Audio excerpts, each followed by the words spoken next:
But his invasion of Cambodia to get at communist sanctuaries is seen as dramatically expanding the war. The invasion of Cambodia is too much. The campuses here at home explode in protest. Ohio, Kent State University. Some students burn the ROTC building. The National Guard is called in to restore order. But most of the students are peaceful, and the presence of the National Guard outrages them. They get even madder when President Nixon calls student protesters bums. You know, you see these bums, blowing up the campuses. Listen, the boys that are on the college campuses today are the luckiest people in the world. Joe Lewis is a freshman at Kent State University. I was not a bum. I was an 18-year-old American, fully aware of how lucky I was to be going to a university in America where your freedoms are guaranteed. Lawrence Schaefer is not a student. He is a 26-year-old sergeant in the Ohio National Guard. We were in there to enforce the law and order. We weren't really trained for that. We were trained for combat. Noon, Monday, May 4th. Students hold a rally, many of them unaware the rally has been forbidden. The guardsmen are ordered to break up the rally. The background sounds you hear are the actual sounds recorded that day.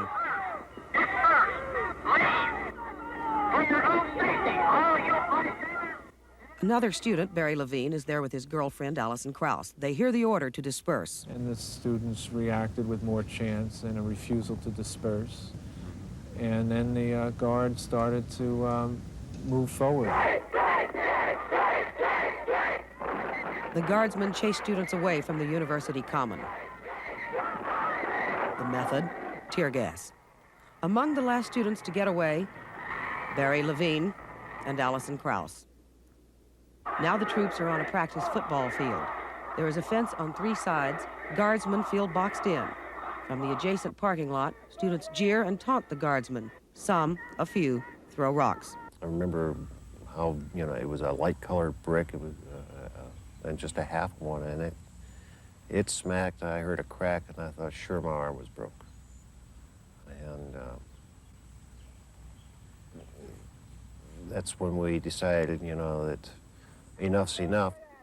And so Sergeant Schaefer and a few other guardsmen kneel and point their weapons at the students. I could not conceive why they were pointing rifles. These are clearly military weapons. These are unarmed students. Perhaps the point is made. After 15 minutes, the National Guard retreats. 2,000 students are watching. I thought that it was over. And at that point, there were cheers, in a sense. I think the students, certainly myself and Allison, felt that there was a small victory there. They were cheering. They had won. They were sending us back. At that point, we got over the crest of the hill. There was a single shot. Joe Lewis is standing 60 feet away. 3 of them, I remember, turned in unison, all turned the same direction and pointed their guns at me. The guy on my right fired a shot. Well, it was impossible to hear what was going on. Maybe the order had been given, fire warning shots.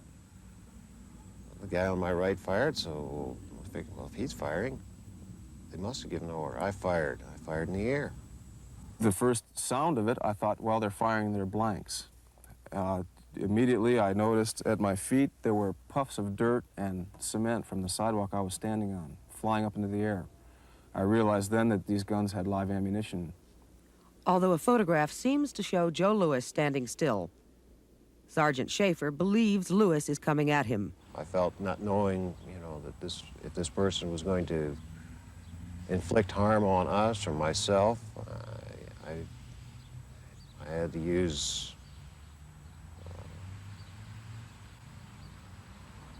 what abilities I had to stop this person. I was standing still, giving him the finger. I was 18 and arrogant and foolish. I fired at him. I assumed that I hit this person because he did drop. I was shot. I don't remember saying, "Oh my God, they shot me," but someone near me at the time said that that's what they heard me say.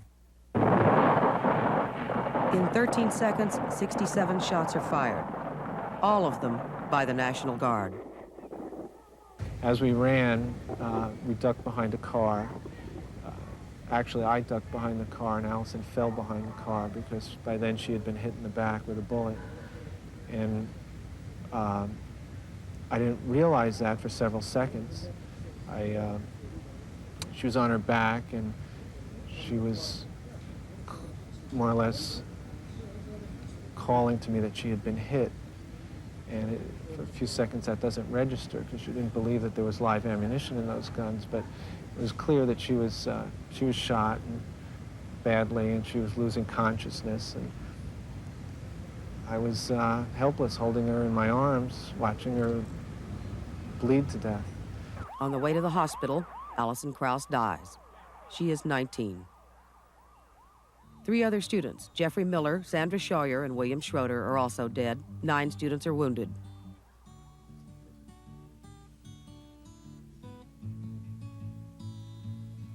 Teach your children well, 'cause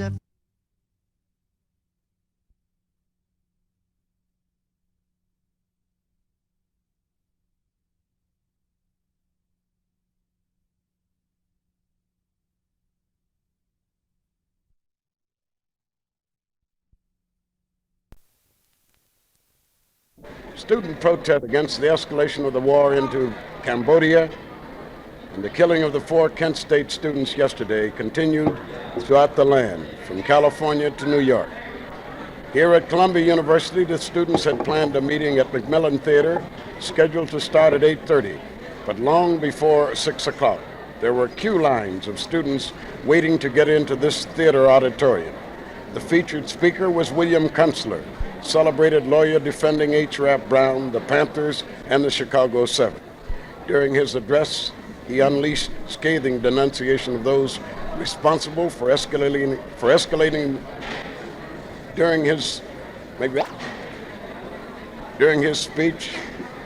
He launched out in a tirade against those responsible for escalating the war into Cambodia and the killing of the 4 students at Kent State University. This is Mal Good for ABC News at Columbia University in New York. Students in a protest action swarmed onto the Long Island Expressway at Casena Boulevard in the Flushing section at 1:45 p.m. Police fired tear gas Tuesday into a group of 2,000 rock-throwing University of Texas students charging toward the state capitol and encircling cars and buses in the downtown business districts.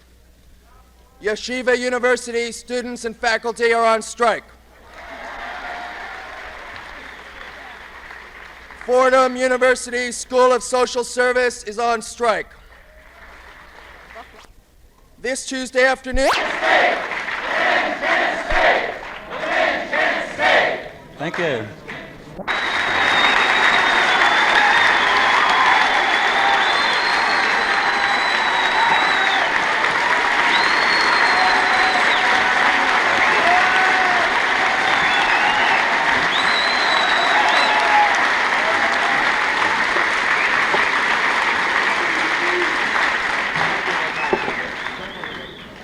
Before I start, is there someone here from the D4 movement? Anyone? I thought maybe it might be a good idea if you wanted to say a word or two. Come on up.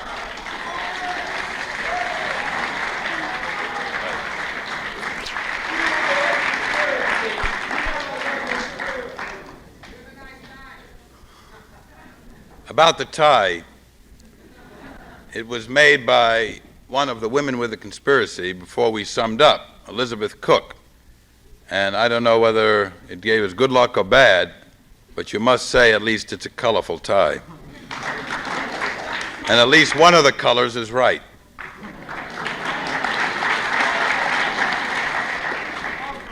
I want to start off tonight by saying that I think that the events of the last week have raised the struggle to a new plateau.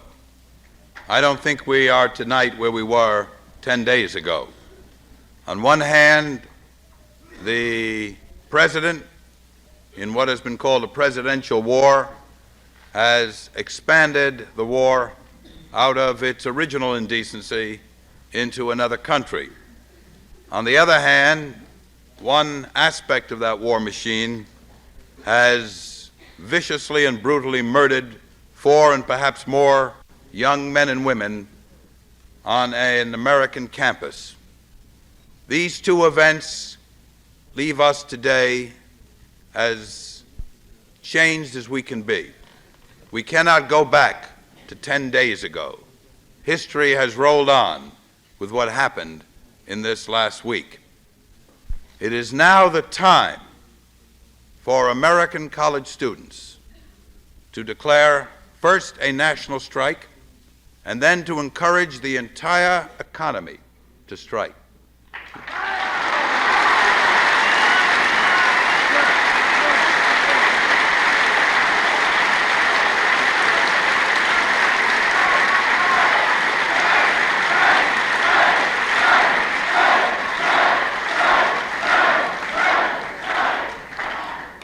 We have never in our history had a national strike in this country, although it has been the custom in other countries.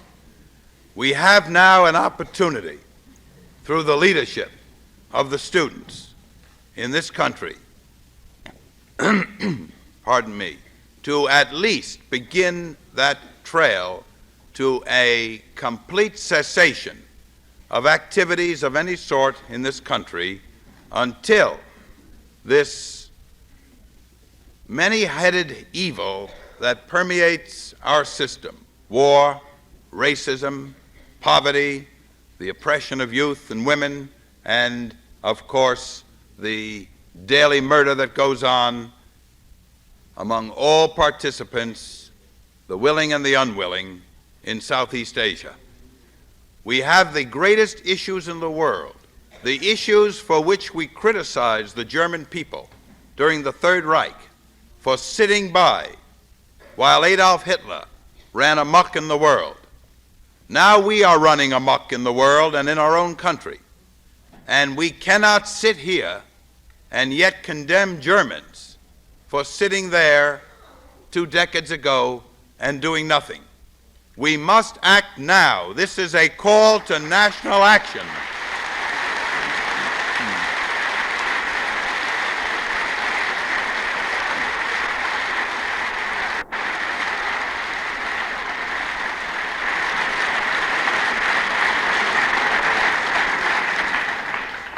By this time next week, if there is one college open in the United States without a strike on it, then we have failed.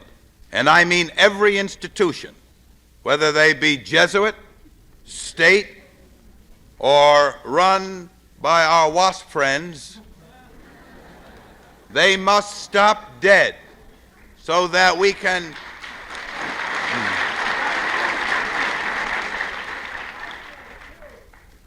all right, high schools too. I think there comes a time in a nation's history when it must move, when there are events which sweep beyond ordinary connotations. I think it's fine to find the presidents of universities writing to the president and saying, our youth are so alienated by your push in Cambodia that you had better meet with us promptly. That's good. They'll get a flat response, or maybe even a meeting at which Mendel Rivers will probably participate. But that is not going to move anybody. The college presidents know it, you know it, and I know it. The only thing that is going to move this country, and the only constituency that's equipped to move it, is you. You and you and you, whether it be on this campus, or at Stanford, or at Berkeley, or at Ohio State, Notre Dame, all over the United States. These colleges must come to a halt, and they must remain at a halt until we withdraw from Southeast Asia, until there is some promise of an end to racism in its most overt forms that characterizes our system, until there is some promise to an end to the chronic poverty that bloats the bellies of some 15 million children in this country. These things must come to an end. We have temporized and temporized. Speaker after speaker has addressed march after march. We have used all the high-sounding phrases. The liberal newspapers editorialized half and half, and the underground press thunders. But nothing has succeeded. We have tried everything the colonists tried up to a point, without success. The letters to the congressmen, the marches, the picket lines, all have been tried. And the war grinds on 15 months after the peace talks begin and longer. The war grinds on and extends. Some 3,000 young men with quite a few civilians die every week in this war and its extensions. Patrick Henry said, "Why stand we here idle?" That's a good question today. Why the fuck do we stand here idle?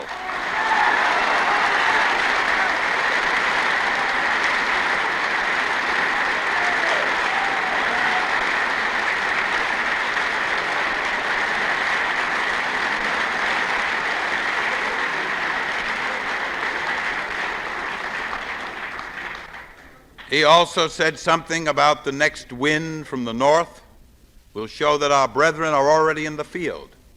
You've had that wind from the state of Ohio. Why stand we here idle? You've had that wind from Cambodia, and yet essentially we stand here idle. This is no time to stand idle anywhere. This is a time to strike these universities, to strike them through the summer, to strike them into the fall. You have only this essential power, but it is a real power.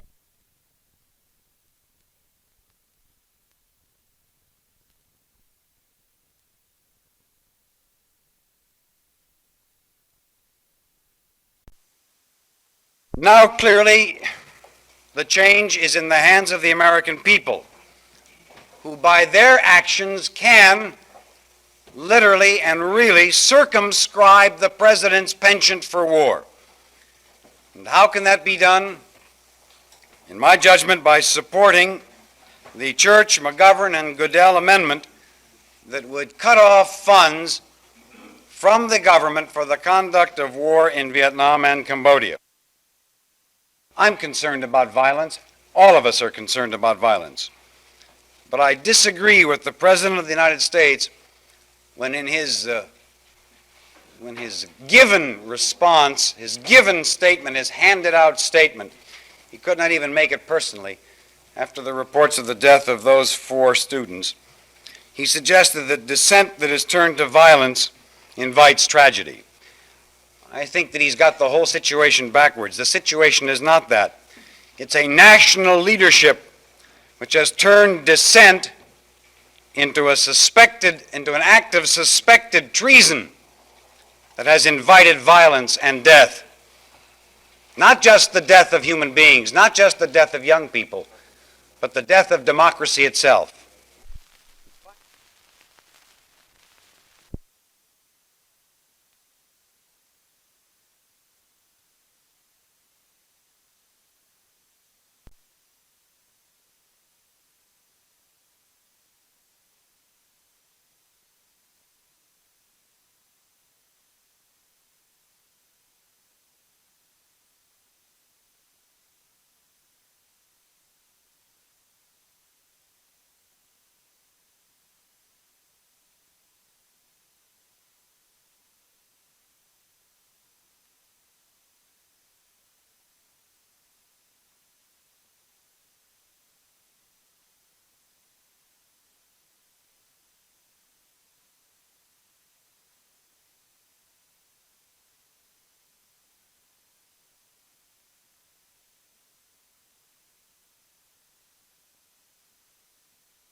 Look at what has happened here as a microcosm of what is over the nation and what very well could be.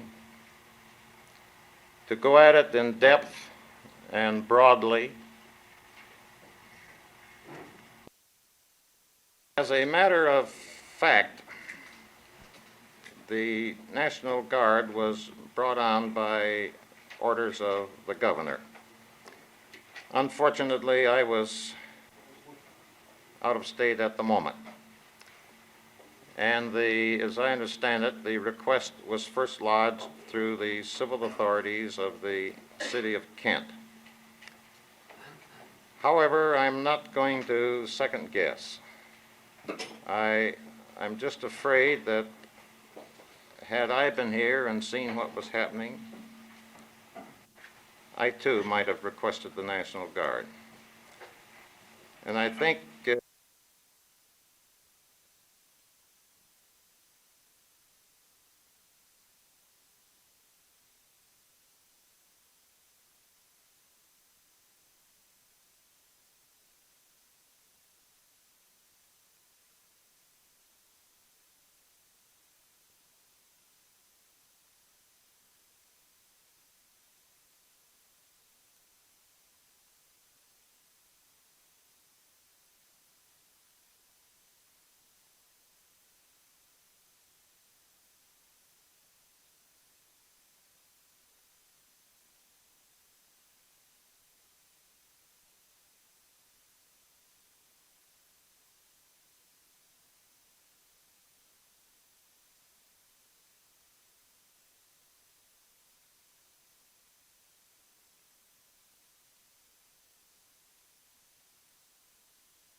This is take one of the close.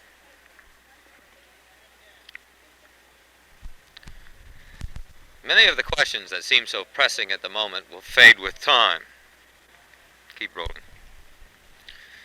Take two. Many of the questions that seem so pressing at the moment will fade with time, but after much talk with students and a lot of private talk with National Guardsmen, this picture does emerge. The students were taunting and throwing rocks at National Guardsmen, but the students also insist some National Guardsmen were also taunting them. And finally, there were just a lot of young part-time soldiers out there, and they panicked. They panicked and fired. Some aimed over the students' heads, but obviously some didn't. This is Gregory Jackson, ABC News in Kent State University. Try it again. All right, take three. Many of the questions that at the moment seem so pressing will fade with time, but after much private talk with students and a lot of National Guardsmen, this picture does emerge. The students were taunting and throwing rocks at the National Guardsmen, but they also insist some Guardsmen were taunting them. And finally, there were a lot of young part-time soldiers out there, and apparently they panicked. They panicked and fired. Some aimed over the students' heads, but obviously some didn't. This is Gregory Jackson, ABC News in Kent State University.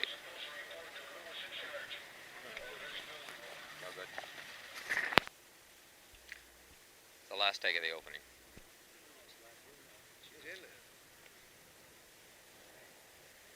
Watch it, you got a truck coming, Murray. Or a Jeep.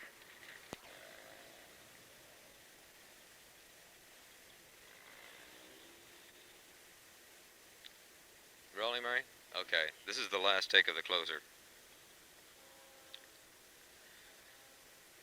Many of the questions that seem so pressing will fade with time, but after much private discussion with students and a lot of National Guardsmen, this picture does emerge. The students were taunting and throwing rocks at the National Guardsmen. Many insist, however, that some Guardsmen were also taunting them. And finally, there were a lot of young part-time soldiers out there, and some panicked. Some panicked and fired. Some aimed over the students' heads, but obviously some didn't. This is Gregory Jackson, ABC News, Kent State University.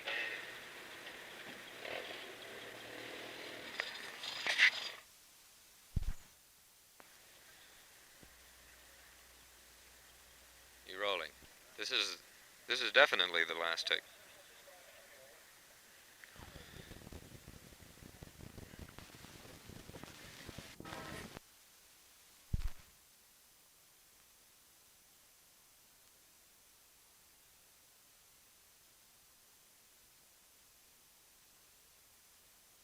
Do I feel that the shooting was justified? The consequences of it. General, couldn't the guardsmen have used the butts of their rifles, their bayonets, rather than shooting into a crowd? Yes, except in this instance, you'll have to keep in mind there was several hundred rioters, and there isn't any question at all but what they, in all probability, could have been overrun. Begets violence. The first instance, as I recall it, was that of the rather savage beating of a news cameraman on Friday night. And the thing has successively escalated. And now we're in it.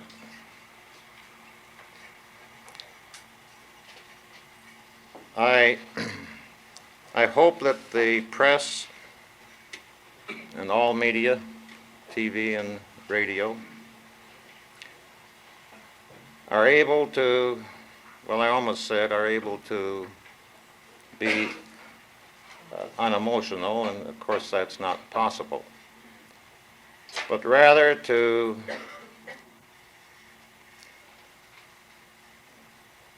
and not to change your views. I think in there I'm taking a side swipe at one commentator.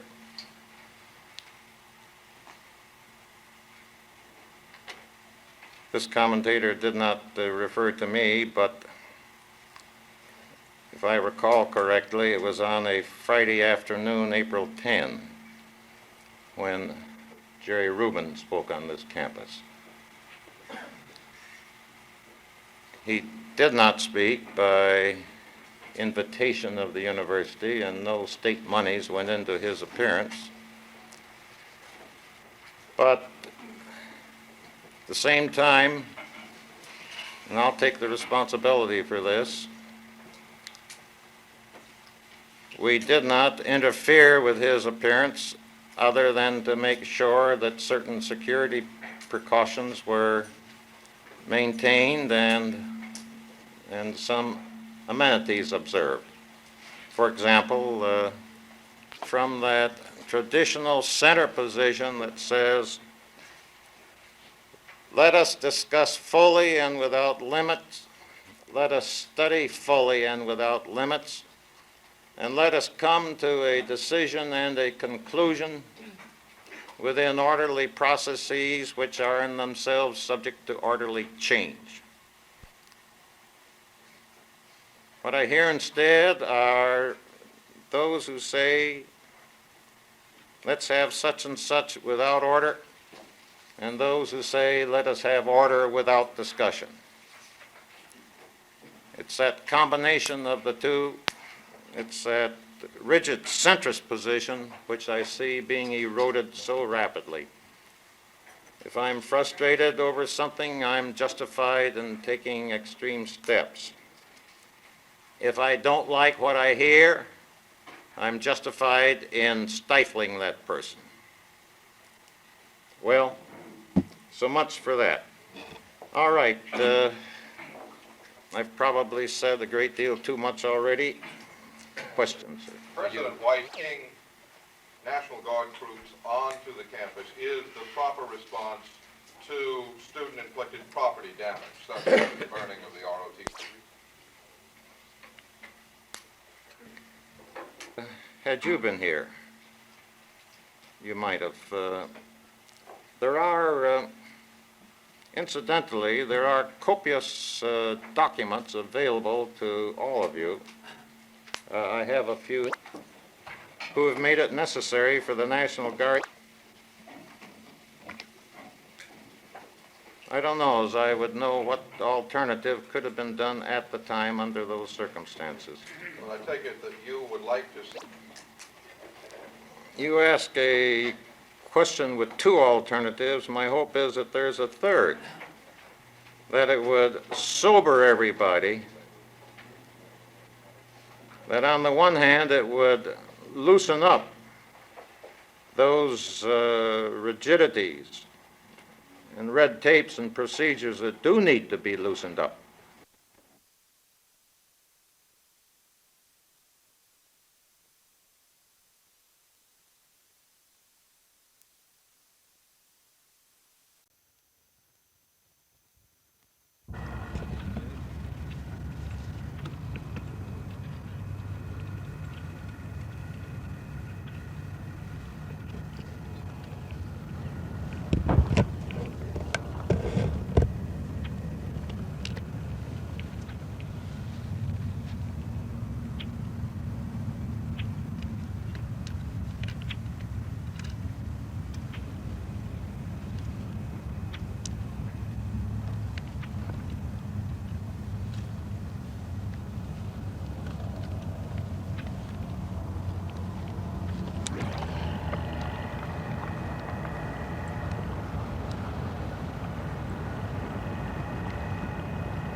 Who according to his abundant mercy hath begotten us again to a lively hope by the resurrection of Jesus Christ from the dead, to an inheritance incorruptible and undefiled, and ready to be revealed at the last time. I would not have you ignorant, brethren, concerning them that are asleep, that you sorrow even as others who have no hope. For if we believe that Jesus died and rose again, taken away, blessed be the name of the Lord. Unto the mercy of Almighty God, our Heavenly Father, we commend the soul of our departed and commit his body to its last resting place, earth to earth, ashes to ashes, and dust to dust, in the sure and certain hope of the resurrection unto eternal life, through Jesus Christ our Lord. Amen. I heard a voice from heaven saying, Blessed are the dead which die in the Lord. Yea, saith the Spirit, that they may rest from their labors, but all who abide in him abide in peace and hope. Keep us, we beseech thee, who are still in the body, in everlasting fellowship with all that wait for thee on earth, and all that are around thee in heaven, in union with him who is the resurrection and the life, who liveth and reigneth with thee in the Holy Spirit, ever one God, now and forever. Keep your heart and mind in Christ Jesus our Lord. Amen.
Gentlemen, thank you very much. I appreciate it. General.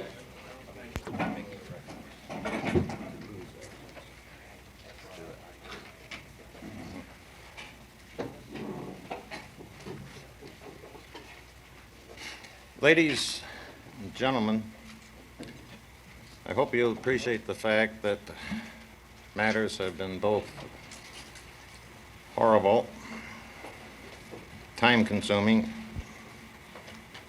on occasion without the ability to know just what was going on. So to whatever extent I'm unable to answer your questions, I hope for your forgiveness. Dr. Roskins meant to mention, did not, that the other one of my very closest associates, who is not here this afternoon, is Dr. Lewis Harris, who's Vice President and Provost. The reason for his absence is that we asked him to sit in with a faculty Senate meeting, which because of the curfew restrictions, but all of these associates have been very deeply involved in all of the events of the past week or more, with a splendid display of unity and hard work, and without them matters would have been utterly impossible, if it's possible to make a statement like that at this time. I must also pay my deepest respects to responsible, dedicated, hard-working, myself as CBS, responsible for one such as myself, who's now spent 40 or some years working with youth and schools of all sizes, and all ages, not to be filled with shock and with horror at what has happened. I hope I do not need to amplify on that. I've said on many occasions before that any Kent State University student is very special. Mrs. White and I sent this telegram to the parents of the 4 who were dead. The thoughts of Mrs. White and I are with you in your terrible loss. As parents ourselves, we are filled with horror and with shock. We pray for support to you in this hour, knowing full well, of course, that words are inadequate. I have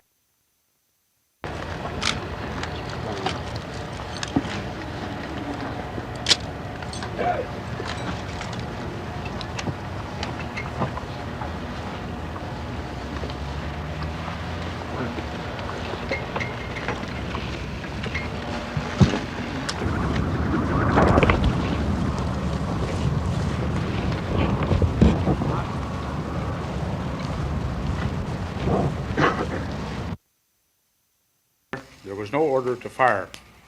What about a sniper, sir? We have still not confirmed a sniper. Considering the size of the rocks and the proximity of those people throwing them, I would suggest in this case that their lives was in danger. Were they ordered to fire in the air before shooting to kill? They were not ordered to fire at all. Who was in charge there, General? I think that basically I was in charge. You were in charge of the troops? Were you a direct... I'm not a direct troop commander, gentlemen. Place, the rioters started to disperse, and all the officers on the line immediately implemented the ceasefire. General, in view of what has happened, if there should be another... I certainly would. All officers issued an order to cease fire, including myself. General, was there panic on the part of guardsmen? I don't think there was panic on the part of guardsmen. I think it was a judgment. What was the judgment of the officers? Gentlemen, could we have... The requirement of an officer giving the order? I would say that the situation yesterday, in which individuals fired, was based on their decision. Question. taken steps and will continue to take steps to move toward the most thorough possible, the highest possible level of investigation, and an investigation of a certain type. I was in contact this morning with our congressman, the Honorable William Stanton,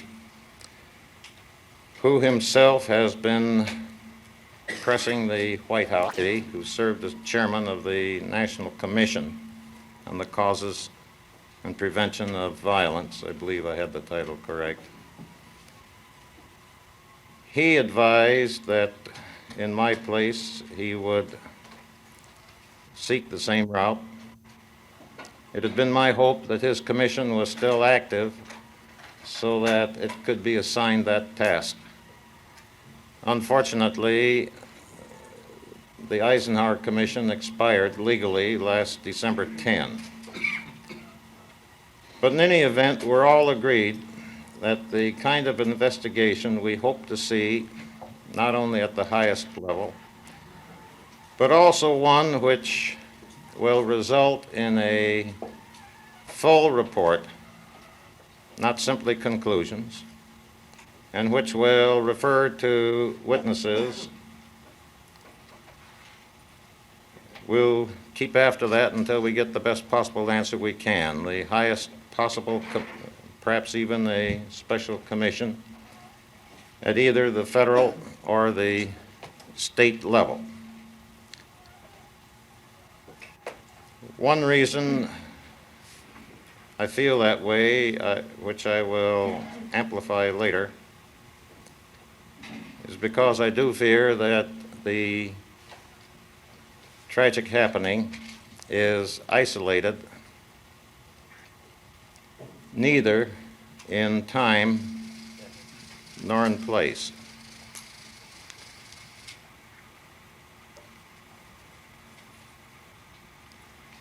There will be questions about the reopening of the university. We are rather well agreed that the university will reopen only under a certain set of conditions. One of those, obviously, must be the assurance of normalcy and safety. A second one, and General Canterbury and I are in agreement on this, that we should not attempt to reopen with the National Guard in command of the campus.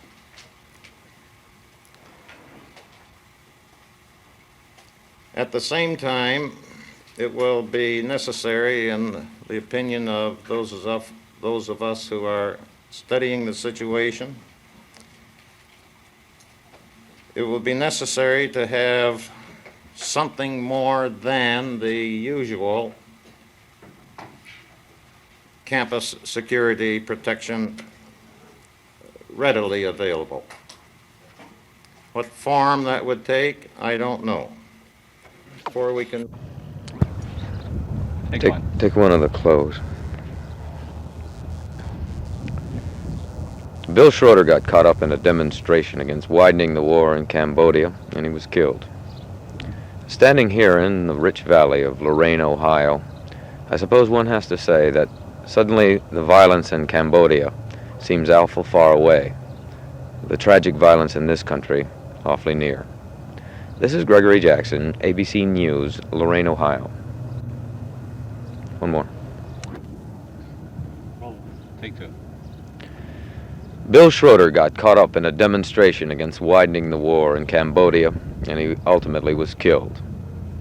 I suppose standing here in the rich plains of Lorain, Ohio, one has to say that the violence in Cambodia suddenly seems awfully far away, and the violence here in this country all too near. This is Gregory Jackson, ABC News, Lorain, Ohio. Stop it. Take three of the clothes.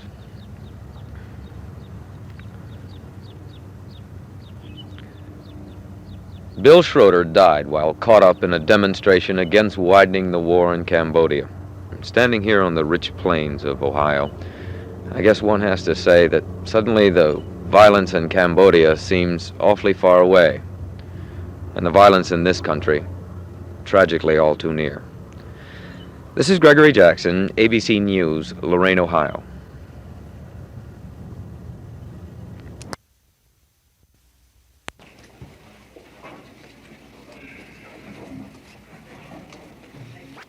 Well, gentlemen, we'd like to announce the release of approximately 400 National Guardsmen from the Kent University campus, effective tomorrow morning. And coincidental with that, the modification of the existing curfew to starting at 10 p.m. tonight and then ending at 6 a.m. tomorrow morning. At this point, I'll be glad to answer any questions. General, can you tell us whether or not you have yet learned whether anyone did give an order to fire, and if so, who? And weren't you there? I was. General Del Corso in Columbus has ruled out the possibility of a sniper. Will you please phrase that one again? I say General Del Corso in an interview. I think that General Del Corso's position is the same as mine. We know that there's every possibility that the troops were shot at. We have been unable to confirm. What evidence do you have? I'd rather not go into that at this point. It's being investigated. General, However, I was there. Sir, sir, do you think that the response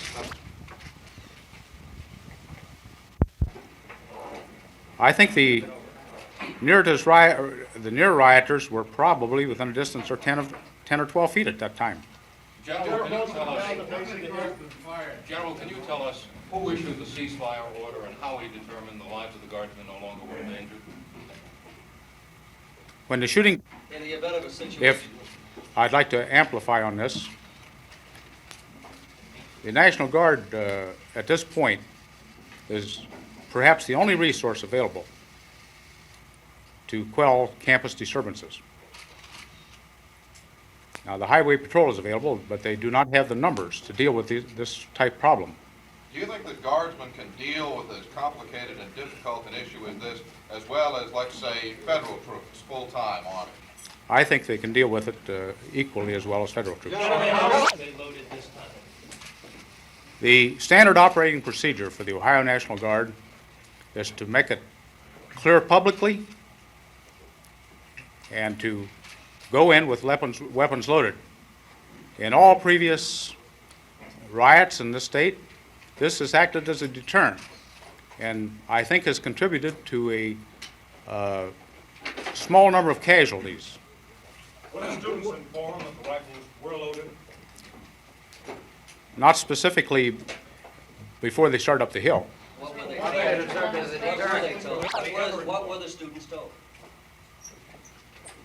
I think that it's been well documented in the news media throughout the state that when the National Guard are committed to a civil disturbance, that they go in with their weapons loaded. How many guardsmen were injured by rocks? How many guardsmen were injured by rocks? Every guardsman up there was hit by rocks. How many injured? Approximately 100. How would you describe his injuries? This morning, in checking this thing out, almost every one of them carried bruises of some type or other. General, how many are hospitalized? How many are hospitalized, General? 2 at this point. Were they hospitalized for shocks?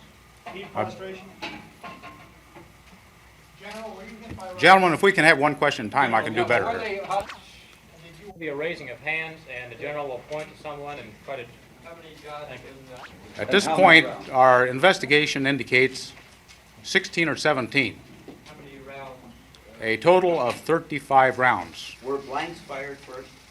We do not carry blanks. Did any officers fire? Sir, hands, please.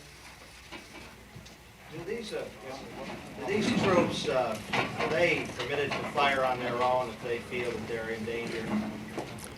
Not under normal conditions.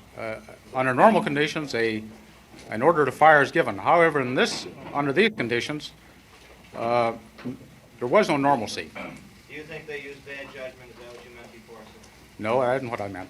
What did you mean by that? I meant that each man made a judgment on his own, that his own life was in danger. How would you characterize that judgment?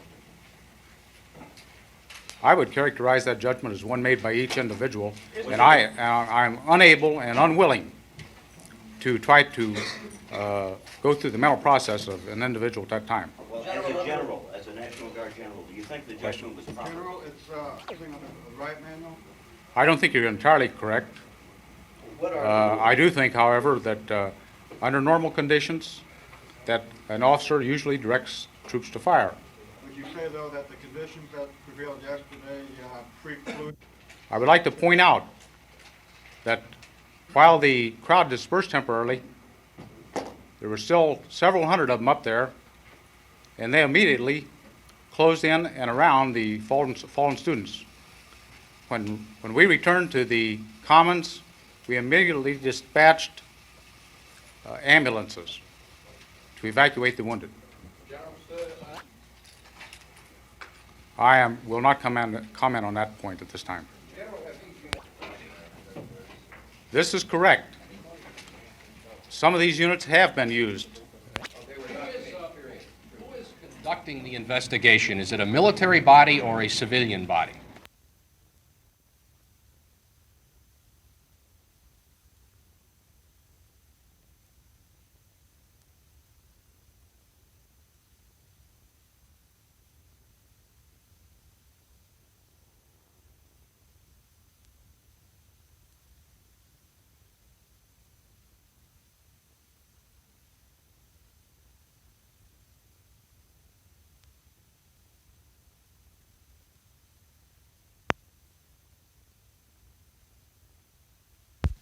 I'd rather not answer in terms of this campus had completed these basic training, which is as many first aid, many other subjects which have a bearing and pardon?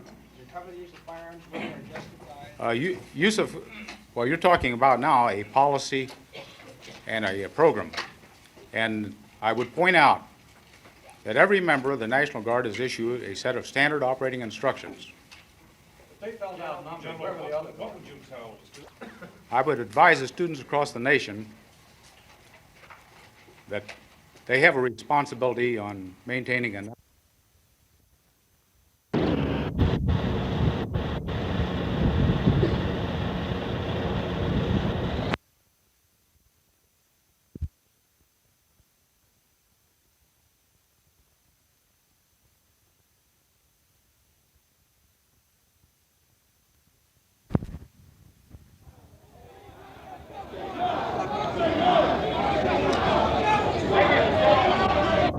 Where are they going? Back where it came from.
It was just a trigger-happy crowd. That's what happened.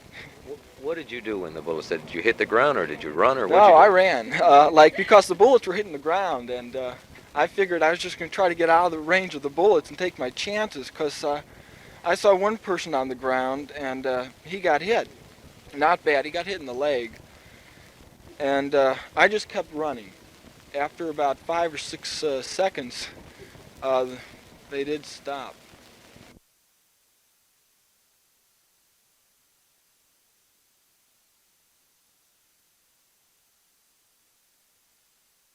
Obviously, when 4 people lose their lives and 9 are injured, the consequences is never justified. And I don't think you can broach it in those terms.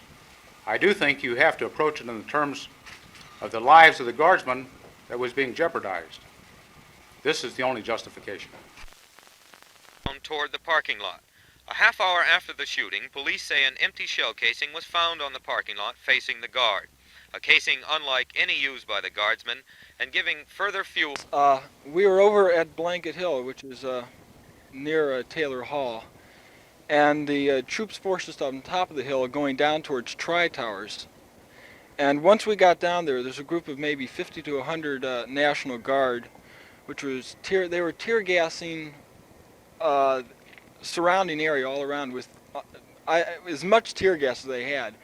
And the students took the tear gas, threw it back at them, and a couple of them were throwing rocks at the time. And afterwards, after about 10 to 15 minutes of this, their tear gas ran out. And they started retreating back towards the top of the hill, towards Taylor Hall. And there was a group of students on top, they were in the middle of 2 groups of demonstrators. And what happened, they got up to the top of the hill, and everyone started running who was on the bottom of the hill after them.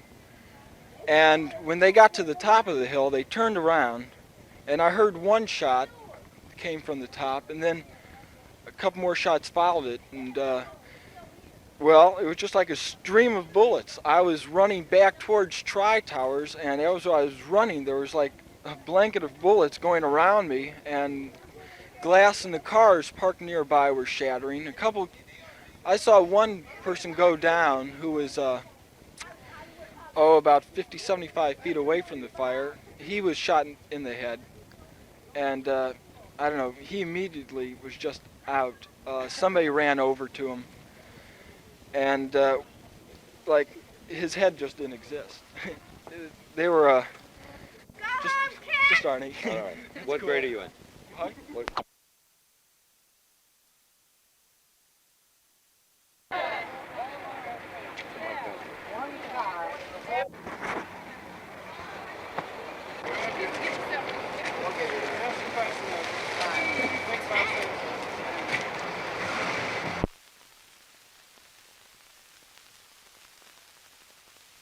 Their first mistake was if they would have shot one bullet in the air, it would have had the same effect as shooting 4 rounds per person into a crowd. And it was just a hectic thing. It was something no one ever expected. People like them, people who were in that situation because they were dodging the draft.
Obviously, Senator Young's charges cast doubt on a major aspect of the investigation here on the Kent State University campus concerning the presence of a sniper.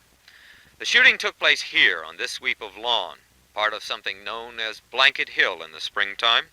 The guardsmen were on this hill. They fought theory that a sniper was present and that a sniper fired the first shot. Of course, if what Senator Young says is true, the whole question of a sniper becomes academic, and it would also seem to confirm the statement by the commanding officer in charge who said no order to fire was given. And if FBI investigators here on the campus know any different, they aren't talking, at least not now. And in the meantime, the troops are leaving. 400 of them were released today. Most of the others will be gone by tomorrow night, and only a token force will remain until Friday. And finally, it's not known when the students will be asked to return. This is Gregory Jackson, ABC News, Kent State University.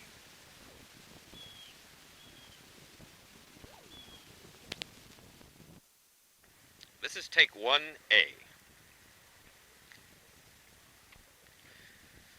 Obviously, Senator Young's charges cast doubt on a major aspect of the investigation here on the Kent State University campus concerning the presence of a sniper. The shooting took place here on this sweep of lawn, part of what is known as Blanket Hill by the students in the springtime. The guardsmen were on this hill. They fired down toward the parking lot. A half hour after the shooting, police say an empty shell casing was found on the parking lot facing the guard, a casing unlike any used by the guardsmen and giving further fuel to the theory that a sniper was indeed present and that a sniper fired the first shot. Of course, if what Senator Young says is true, then the whole question of a sniper becomes academic, and it would also seem to confirm the statement of the commanding officer in charge who said no order to fire was given. And if can we cut? This is 2A. 2A. Obviously, Senator Young's charges cast doubt on a major aspect of the investigation here on the Kent State University campus concerning the presence of a sniper. The shooting took place here on this sweep of lawn, part of something known as Blanket Hill in the springtime by the students at Kent State. The guardsmen were on this hill. They fired down toward the parking lot. A half hour after the shooting, police say an empty shell casing was found on the parking lot facing the guard, a casing unlike any used by the guardsmen, and giving further fuel to the theory that a sniper was present and a sniper fired the first shot. Of course, if what Senator Young said is true, the whole question of a sniper becomes academic, and it would also seem to confirm the statement of the commanding officer in charge who said no order to fire was given.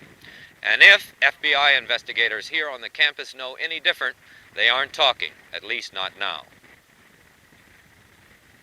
It's one take that we could use. 3A. Obviously, Senator Young's charges cast doubt on a major aspect of the investigation here on the Kent State University campus concerning the presence of a sniper. The shooting took place here on this sweep of lawn. 4A. Obviously, Senator Young's charges cast doubt on a major aspect of the investigation here on the Kent State University campus concerning the presence of a sniper. The shooting took place here on this sweep of lawn, part of something known as Blanket Hill in the springtime by Kent State University students. The guardsmen were on this hill. They fired down toward the parking lot. A half hour after the shooting, police say an empty shell casing was found on the parking lot facing the guard, a casing unlike any used by the guardsmen, and giving further fuel to the theory that a sniper was present and a sniper fired the first shot. Of course, if what Senator Young says is true, the whole question of a sniper becomes academic, and would also seem to confirm the statement of the commanding officer in charge who said no order to fire was given. And if FBI investigators here on the campus know any different, they aren't talking, at least not now.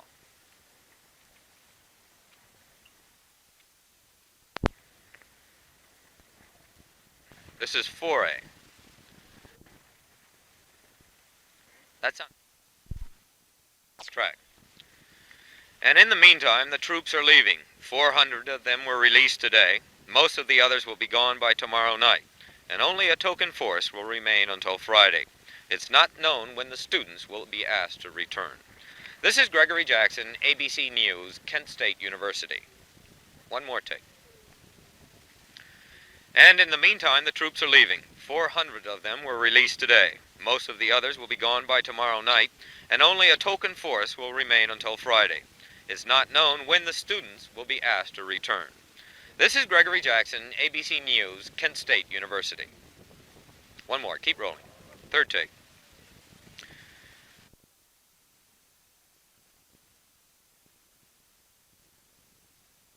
All right.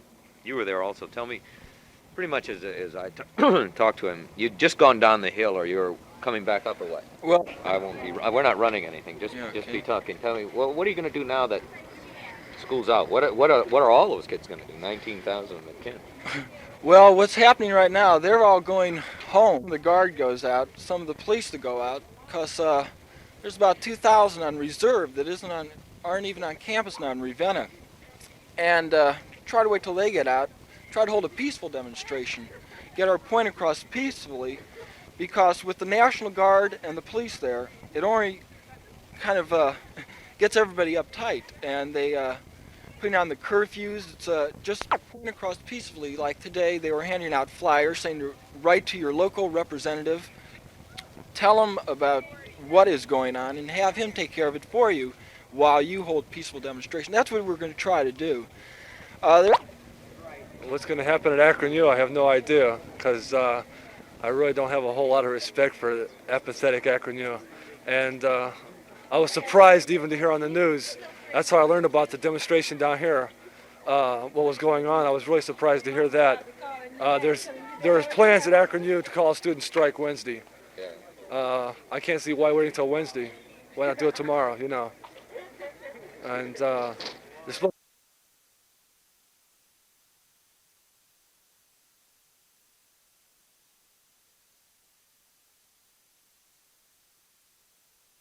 Many of the questions that seem so pressing will fade with time. But after much talk with students and a lot of National Guardsmen, this picture does emerge. The students were taunting the National Guardsmen and throwing rocks, but the students also insist some National Guardsmen were also taunting them. And finally, there are a lot of young part-time soldiers out there, and some panicked. Some panicked and fired over the students' heads, but obviously some didn't. This is Gregory Jackson, ABC News in Kent State University.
Are not two sparrows?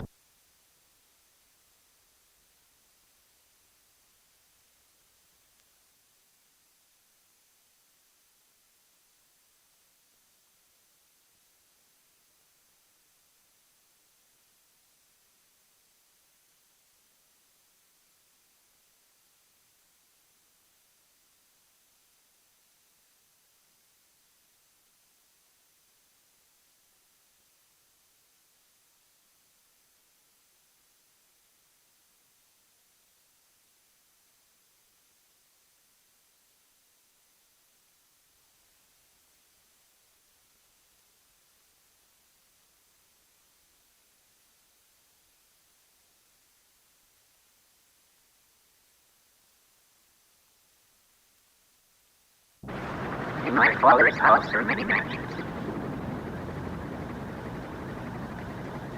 I like the words of Jesus as he tried to teach his people about this love and care of God.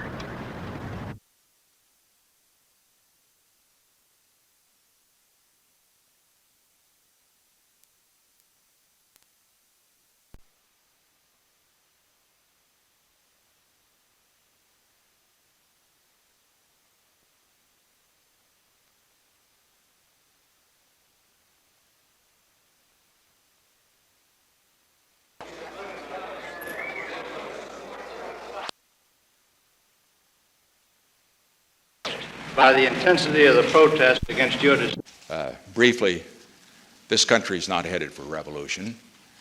The very fact that we do have the safety valves of the right to dissent, the very fact that the President of the United States asked the district commissioners to waive their rule for 30 days' notice for a demonstration, and also asked that that demonstration occur not just around the Washington Monument, but on the ellipse, where I could hear it.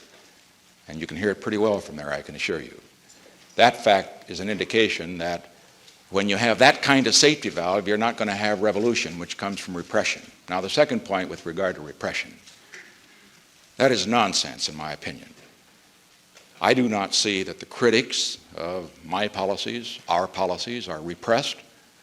I note from reading the press and from listening to television that the criticism is very vigorous, sometimes quite personal. It has every right to be. I have no complaints about it. Yes, sir. Consequences of the Cambodian action was the fact that the other side boycotted this week's peace talks in guards at Kent State. I want to know what the facts are. I've asked for the facts, and when I get them, I'll have something to say about it. But I do know that when you do have a situation of a crowd throwing rocks and the National Guard is called in, that there is always the chance that it will escalate into the kind of a tragedy that happened at Kent State. And if there's one thing I am personally committed to, it's this. I saw the pictures of those 4 youngsters in the Evening Star the day after that tragedy.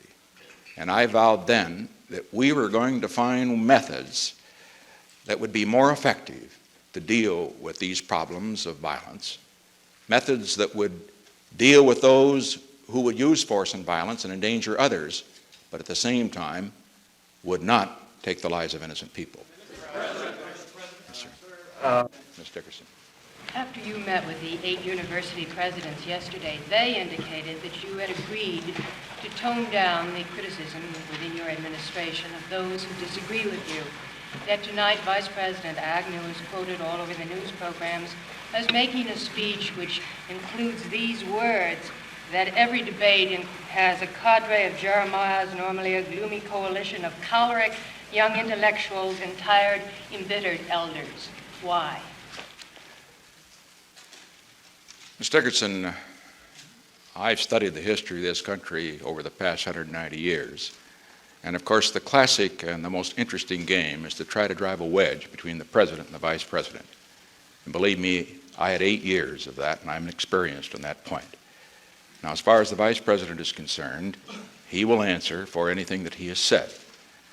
As far as my attempting to tone him down or my attempting to censor the Secretary of the Interior because he happens to take a different point of view, I shall not do that.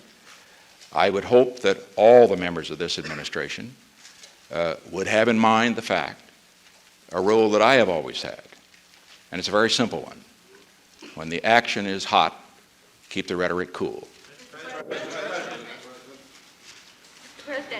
Mr. Bailey. Sir, without asking you to censor the Secretary of the Interior, could you comment on the substantive points that he made in his letter? I think the Secretary of the Interior is a man who has very strong views. He's outspoken, he's courageous. That's one of the reasons I selected him for the cabinet, and one of the reasons that I defended him very vigorously before this press corps when he was under attack. Now, as far as his views are concerned, I will, of course, be interested in his advice. I might say, too, that I hope he gives some advice to the Postmaster General. That was the fastest mail delivery I've had since I've been in the White House.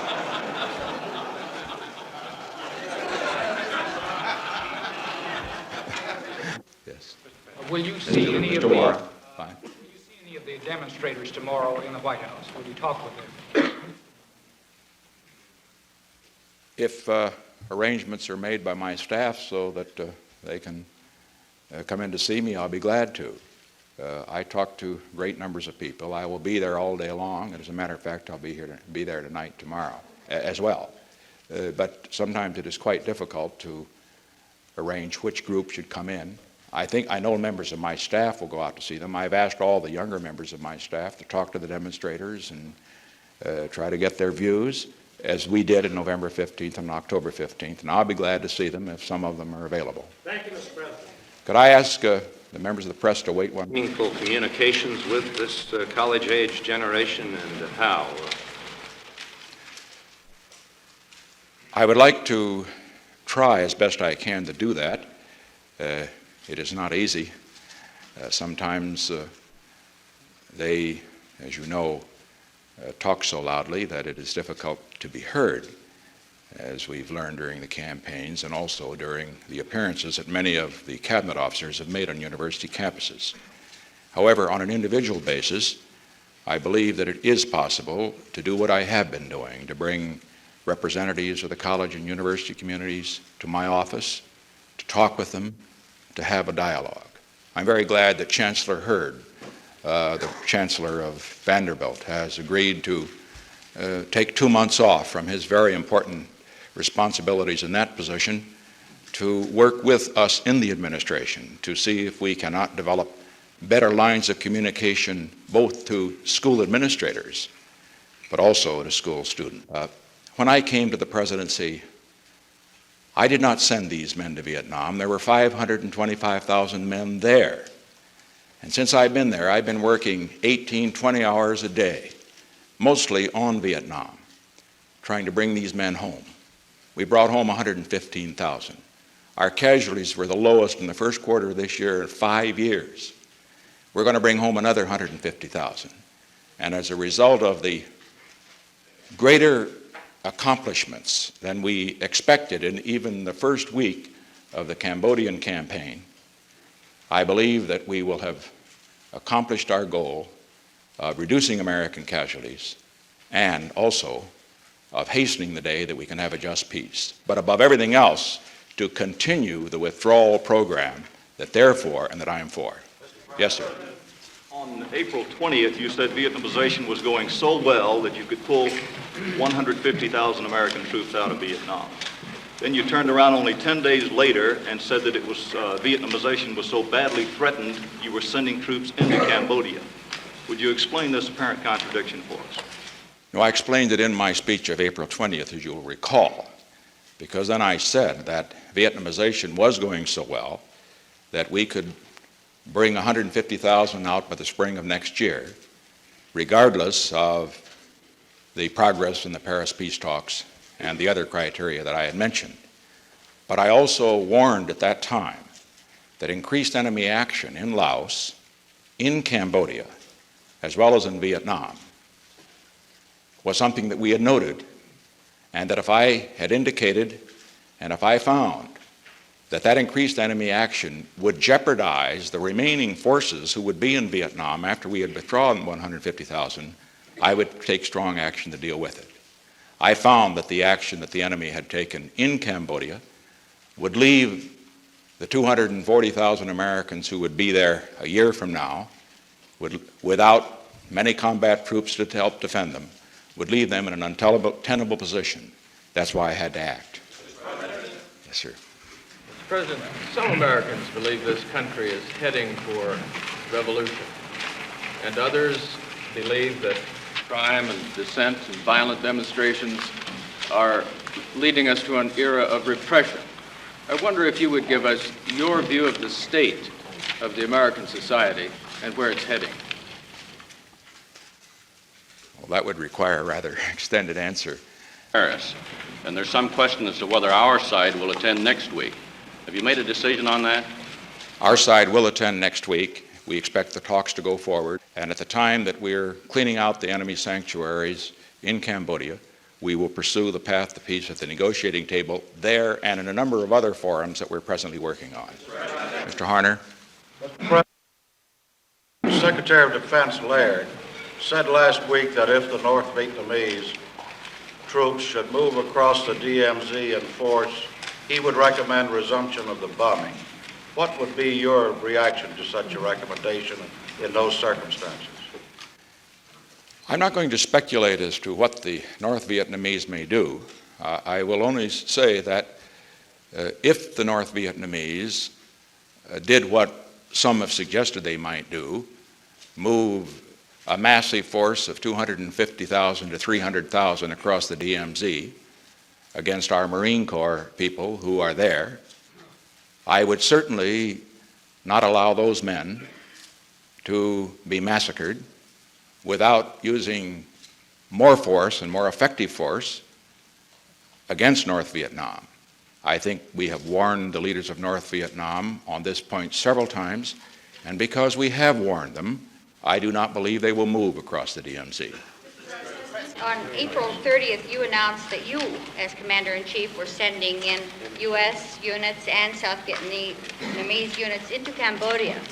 Do the South Vietnamese abide by the same pull-out deadline as you have laid down for the American forces? No, they do not. I would expect that the South Vietnamese would come out approximately at the same time that we do, because when we come out, our logistical support and air support will also come out with them. I would like also to say that with response to that deadline, that I can give the members of the press some news with regard to the developments. Mr. Rather, I'm sorry. I'll get you next, Mr. Bailey. Mr. President, you mentioned that you expected the Americans to be out of Cambodia by sometime in June. President Thieu was quoted as saying in an interview that he felt the North Vietnamese could reestablish their sanctuaries in Cambodia within 6 months, and possibly, he was quoted as saying, within 2 or 3 months. If that's the case, what have we accomplished in Cambodia? Was it worth the risks? And what do we do when they reestablish those sanctuaries? I'm planning to give a report to the nation when our own actions are completed toward the latter part of June. At that time, I will answer that question in full. At the present time, I will say that it is my belief, based on what we have accomplished to date, that we have bought at least 6 months and probably 8 months of time for the training of the ARVN, that is the Army of Vietnam, of South Vietnam. We have also saved, I think, hundreds, if not thousands of Americans, as Frank Reynolds reported tonight on ABC. Rockets by the thousands and small arms by the millions have already been captured, and those rockets and small arms will not be killing Americans in these next few months. And what we've also accomplished is that by buying time, it means that if the enemy does come back into those sanctuaries, next time, the South Vietnamese will be strong enough and well-trained enough to handle it alone. I should point out, too, that they are handling a majority of the assignment now in terms of manpower. Mr. Scally. Mr. President, how do you answer the criticism that the justification that you give for going into the Cambodian sanctuaries is hauntingly similar to the reasons that President Lyndon Johnson gave as he moved step by step up the ladder of escalation? He wanted peace too, sir. Yes. Mr. Scally, President Johnson did want peace. And if I may use the vernacular, he's taken a bad rap from those that say that he wanted war. However, Healy. Mr. President, this war was well underway before you came in, as you just said. Now, considering the toll in the lives and in everything else that's happening now, do you think that will that prove to be worthwhile? It's rather a moot question, Mr. Healy, as to whether it will prove to have been worthwhile. As Commander-in-Chief, I found 525,000 Americans. It's been my responsibility to do everything that I could to protect their lives and to get them home as quickly as I can. And we've succeeded pretty well. We brought 115,000 home. We're going to bring another 150,000, and this action will assure the continued success of that program. However, looking at the whole of Southeast Asia, looking at the fact that we have lost lives there, I would say that only history will record whether it was worthwhile. I do know this. President, in the light of the Kent State University incident, could you tell us what, in your judgment, is the proper action and conduct for a police force or a National Guard force when ordered to clear a campus area and faced with a crowd throwing rocks? We think we've done a rather good job here in Washington in that respect. As you note, we handled the two demonstrations, October 15th and November 15th of last year, without any significant casualties. And that took a lot of doing because there were some pretty rough people involved. A few were rough. Most of them were very peaceful. I would hope that the experience that we have had in that respect could be shared by the National Guards, which of course are not under federal control, but under state control. Now, what I say is not to be interpreted as a criticism in advance of my getting the facts of the nation. After the American troops are removed from Cambodia, there may still be a question as to the future of Cambodia's ability to exist as a neutralist country. What is your policy toward Cambodia's future? The United States is, of course, interested in the future of Cambodia and the future of Laos, their neutrality, both of which, of course, as you know, are neutral countries. However, the United States, as I indicated in what is called the Guam or Nixon Doctrine, cannot take the responsibility and should not take the responsibility in the future to send American men in to defend the neutrality of countries that are unable to defend them themselves. In this area, what we have to do is to go down the diplomatic trail. And that is why we're exploring with the Soviet Union, with not too much success to date, but we're going to continue to explore it, with Great Britain, with the Asian countries that are meeting in Jakarta, and with through every possible channel, methods through which the neutrality of countries like Cambodia and Laos, who cannot possibly defend themselves, to see that that neutrality is guaranteed without having the intervention of foreign forces. In your inaugural address, you said that one of your goals was to bring us together in America. You said that you wanted to move us in international terms from an era of confrontation to an era of negotiation. And you said you wanted to bring peace to Vietnam. Well, during the past 2 weeks, it seemed that we're farther ever from those goals. How do you account for this apparent failure? Don't judge us too quickly. When it comes to negotiation, I would suggest that you recognize the fact that some very important talks are going forward on arms limitation with the Soviet Union. We're still far apart. But I will predict now that there will be an agreement. And when that agreement comes, it will have great significance. And I say that having in mind the fact that we are far apart from the Soviet Union in our policy toward Southeast Asia, in our policy toward the Mideast. But I say that where the problem of arms are concerned, here's where our interests are together. The Soviet Union has just as great an interest as we have in seeing that there is some limitation on nuclear arms. Mr. President, have you made any judgment yet on the sale of jets to Israel, and how do you view the situation in the Middle East at the moment? Well, the situation has become ominous due to the fact that reports have been received with regard to Soviet pilots being interjected into the UAR Air Force, not in a combat, but in some other role. We are watching these reports very closely. If those reports prove to be true, and if that continues to escalate, this will dramatically shift the balance of power, and it would make it necessary for the United States to reevaluate its decision with regard to the sale of jets to Israel. We have made it very clear, and this is in the interest of peace in that area, that the balance of power must not be changed, and we will keep that commitment. Yes, sir. Is the United States prepared to pursue with equal fervor in Paris negotiations to find a political settlement of this war, including the possibility of discussing with the other side a coalition government? We are prepared to seek not only in Paris but in any other forum a political settlement of this war. We are not prepared, however, to seek any settlement in which we or anyone else imposes upon the people of South Vietnam a government that they do not choose. If the people of South Vietnam choose a coalition government, if they choose to change the leaders they presently have, that is a decision we will accept. And President Chiu has indicated he will accept it. But we do not intend to impose at the conference table on the people of South Vietnam a government they do not choose. All right. On a domestic subject, the economy, sir, unemployment is up, the stock market is down, things look generally discouraging. Do you have any views on that, and do you have any plans on that? Yes, unemployment reached the point of 4.8, I noticed, this last month. In order to keep it in perspective, it should be noted that in 1961, 1962, 1963, 1964, 1965, the average unemployment was 5.7. 5.7 is too high. 4.8, I think, is also too high.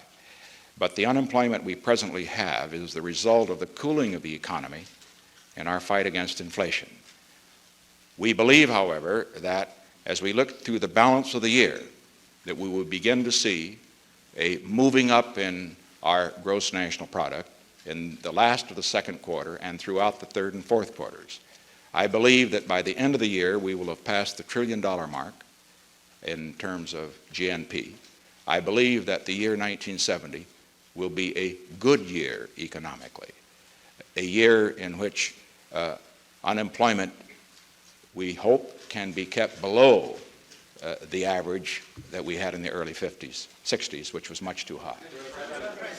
Mr. President, did Secretary of State Rogers oppose your decision to go into Cambodia, or did Dr. Kissinger oppose it?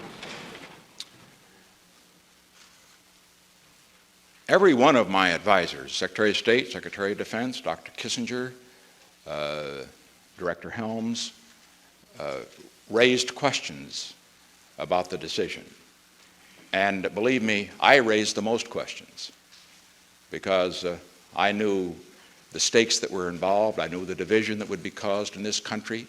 I knew also the problems internationally. I knew the military risks. And then after hearing all of their advice, I made the decision. Decisions, of course, are not made by vote in the National Security Council or in the Cabinet. They're made by the President with the advice of those. And I made this decision. I take the responsibility for it. I believe it was the right decision. I believe it will work out. If it doesn't, then I'm to blame. They are not. Mr. Markin. Volumes have been written about the loneliness of the presidency. You yourself have said that you were not going to get trapped into an isolation as president. Have you, particularly in recent days, felt isolated? And if you have not, could you explain to us why it was not until yesterday that you, whose voice means more than anybody else in the administration, whether it be Mr. Agnew or Mr. Hickel, waited until yesterday to tell the educators that the administration was lowering was modifying its discourse with the dissenters? Well, first let us understand what I told the educators. The educators came in to discuss their problems. And since they are all presidents, I felt a community of interest with them. I indicated to them that I didn't want to make their job any harder for them, and I would appreciate it if they wouldn't make my job any harder for me in their own activities. They raised questions about the Vice President and about other people in administration, about the rhetoric. And I know, of course, questions have been raised about my rhetoric. Let me say that in terms, however, of the Vice President, in terms of what I told the educators, I did not indicate to them that I was going to muzzle the Vice President, that I was going to censor him. I believe that the Vice President, the Secretary of the Interior, the Secretary of HEW, everybody in this administration should have the right, after considering all the factors, to speak out and express his views. This is an open administration. It will continue to be.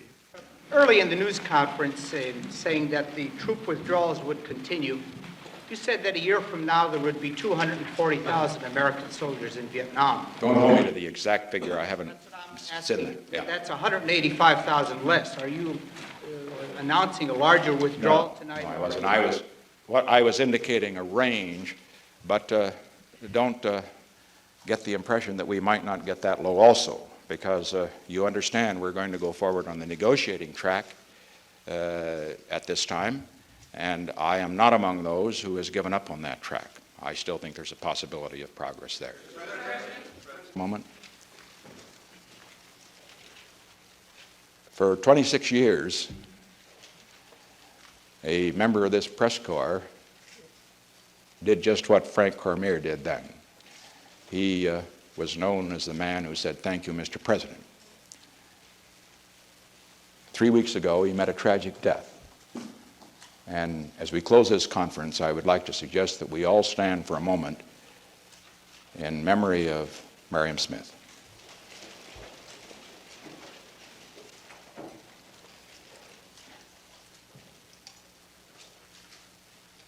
Thank you.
the action actually is going faster than we had anticipated. The middle of next week, the first units, American units, will come out. The end of next week, the second group of American units will come out. The great majority of all American units will be out by the second week of June, and all Americans of all kinds, including advisors, will be out of Vietnam by the end of June. The difference is that he did move step by step. This action is a decisive move, and this action also puts the enemy on warning that if it escalates while we are trying to de-escalate, that we will move decisively and not step by step.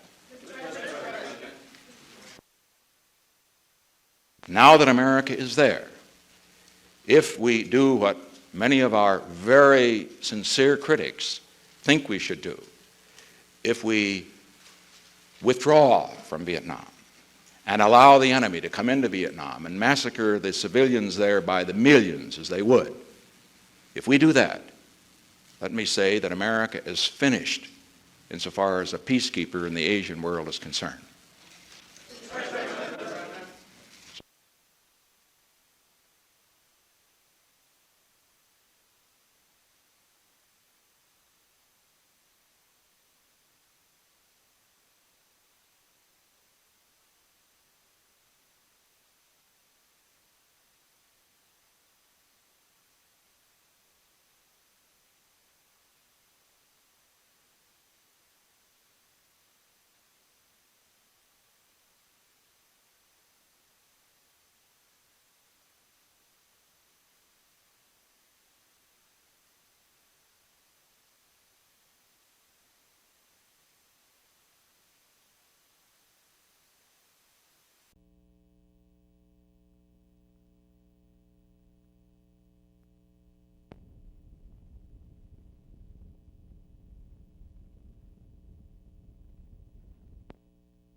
Ago, there was just a tiny band of what's the matter with me?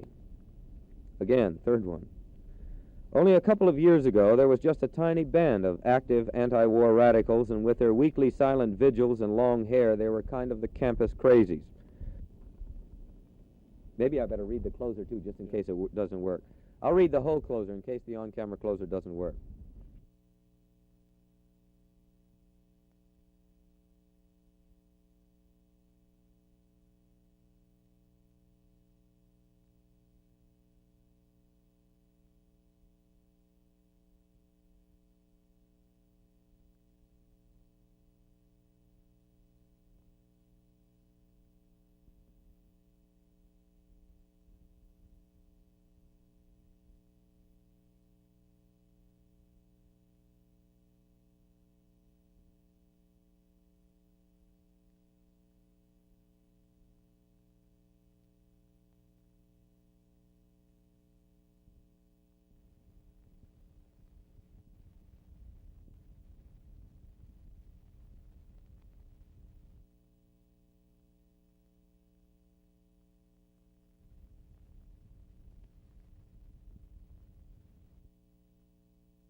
The tendency has grown of late to say, here is where it all started, here at Kent State University, here on this hill where the National Guardsmen fired down toward the parking lot. But of course, the nation's campus turmoil really didn't start here, and Kent was merely one of several campuses caught up in a tragic moment. And there certainly is no turmoil on this campus now. The rolling campus, nestled in the small town of Kent on the Ohio plains, is virtually deserted, save for the lawmen who check everyone coming and going, and the FBI agents who still comb the campus for evidence in connection with the shooting. And the most visual reminder of the violence past is the burned-out ROTC building. And perhaps it's ironic that Kent State has become the symbol of campus violence.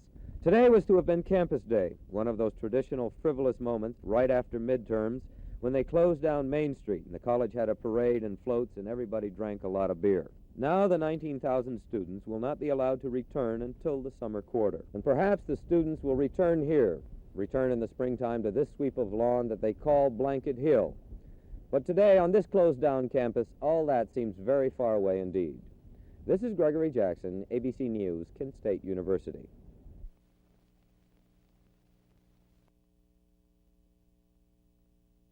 Additional men were injured. On May the 4th, one man was injured. That figure would have to be supplemented by 4 men who received some form of hospital treatment. In one case, treatment for a cut lip in the Kent State University Health Center. Another guardsman that received treatment for an injury to his arm. Another guardsman who received treatment for nervous exhaustion. And a 4th guardsman who was shown in the movie that the commission saw yesterday that had a problem with hyperventilation. As I say, Mr. McIntyre, these were the reported incidents of injuries to guardsmen. All right, sir, can you describe?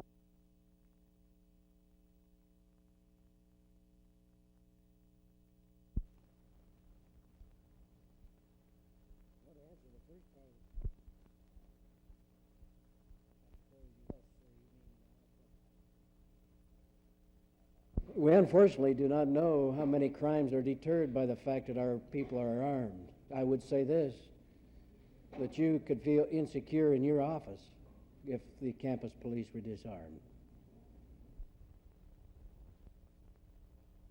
2 of the junior officers who were on the firing line that day here at Kent State went to court in Cleveland this morning seeking an injunction to prevent their being called to testify at the hearings here. The state of Ohio has called for a grand jury investigation into last May's violence. The 2 officers said any testimony they give here might be used against them in future legal proceedings. It is for that reason that the Ohio National Guard's 2 top commanders appeared yesterday and today with a lawyer beside them. Kenneth Gale, ABC News at Kent State University. They turned suddenly and fired at the students or the group that was coming up the hill there.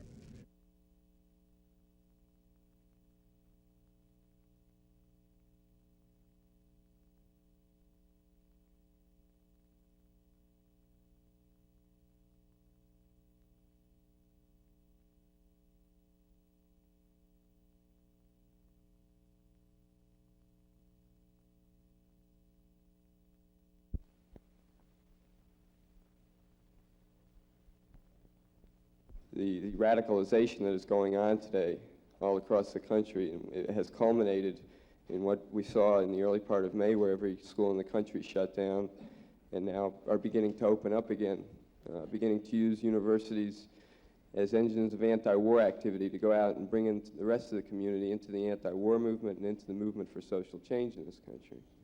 And that's what I think we can expect to see not just at Kent, but on every campus this fall.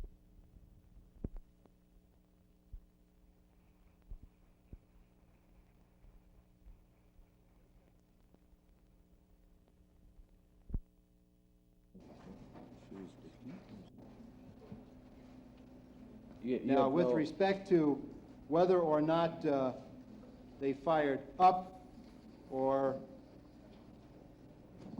they fired at persons or into the ground, 15 indicated that they fired, 15 of Company A indicated they fired in the air or in the ground. 2 in indicated that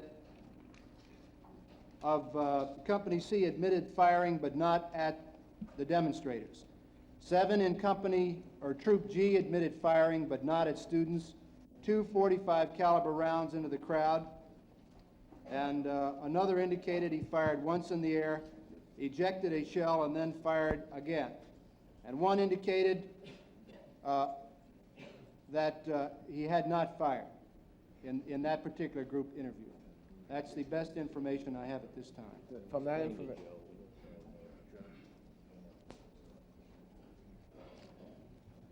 Okay. Would you give us some information about the firing procedure with the M1 rifle in terms of how safe is it? I mean, you put it on lock and those kinds of things. What are the safety mechanisms in an M1 rifle? Mr. Rhodes, if I may, I would like at this point to suggest respect for general area.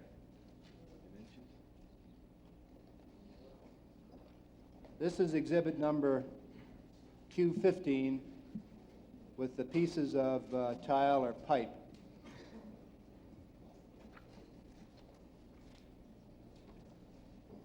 This is exhibit Q16, which does have a full brick.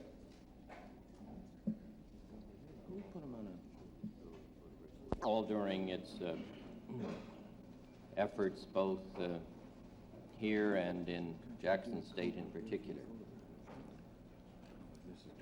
to keep from engaging in anything which would prejudice a prosecution. If there are specific questions about these particular items which the Commission wishes to know, I would think from here on in it would be advisable to do so in session when they get to Washington. We are only authorized to do certain things in this particular public hearing because of the fact, and it's especially key in this particular instance, because of the fact that there has not been a formal legal proceeding with regard to this particular episode, including there has not been a grand jury investigation. And unless I have some questioning to the contrary, I would like it to be left at that. We have a general idea of where the people were. We've got a general idea of specific questions about sizes, shapes, etc. I think this will have to come at some other time. This is kind of Monday morning quarterbacking it. It was approaching the ludicrous.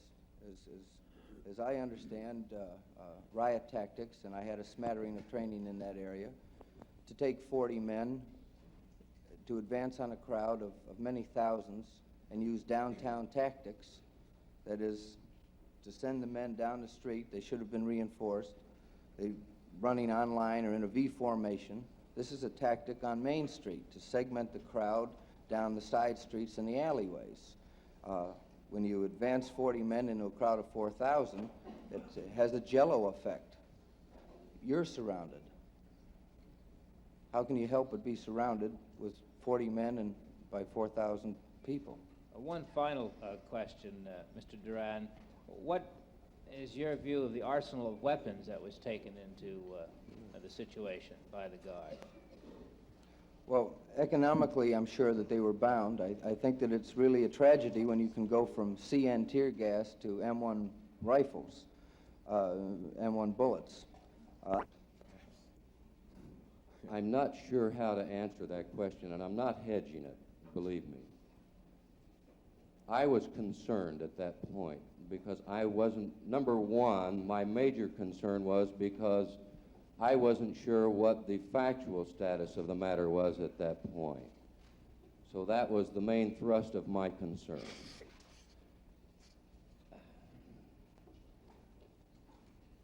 I suppose that it didn't help the situation. Let me put it that way. The reason I asked that question is the Commission is charged with trying to determine what kinds of actions the president ought to engage in, and what he should suggest to the governors of the states, but personally himself, what kinds of things he ought to do in situations of tenseness, like which followed his actions in regards Cambodia, and what kinds of things a president ought to do in a situation which was as tense as that one around the country. What reactions or what concerns did you have about his actions and his statements following the invasion announcement in terms of your own specific campus? I mean, we're trying to focus here on Kent State. And you can mention any one statement or any pattern, or we're trying to make a suggestion to the president as to what he should do if he chooses to do these kinds of things again. What kind of things should he say? What kind of actions he should take to alleviate some of these tensions? Well, reduce these frustrations. Knowing the concern of students on our campus about the Cambodian situation, the southeastern situation, my feeling about the announcement itself was that it wasn't going to help the situation. I guess that's the best way that I can answer it. But, well, that's all. Okay. Are there other questions of Mr. Huffman? Just a quick one. Yes, Mr. sir. Huffman, you've described the rather relaxed atmosphere part of the time, downtown and so on. Well, of course, and we want to fundamentally change society so that we no longer have things like wars in Southeast Asia and murders of students on the colleges. Was there an attempt by the Young Socialist Alliance to hold or to set up a program for the noon rally on May 1 in the Commons? On May 1st, no, we did not. Escalation development through the weekend. Well, of course, it started with the violent policies of the United States government, with the invasion into Cambodia. Students all across the country attempted to defend themselves, since they too are victims of this violence. They're the ones that are drafted many times, things like that. Their universities are used to aid in this violent policy of the United States government. Mr. Alowitz, I'd like you to focus now on specifically on the incidents of May 1 to May 4. Some of these causes that you've just mentioned have been present, I take it, in your mind for some time. Did they, in your judgment, contribute to the violence on Friday, for example, May 1, and did they have a major role in the escalation of violence during the weekend? Well, I mean, I've heard people get up here and attempt to explain this as, you know, because people go downtown Friday night and drink beer, that, you know, this causes student unrest and things like that. In fact, that's not true.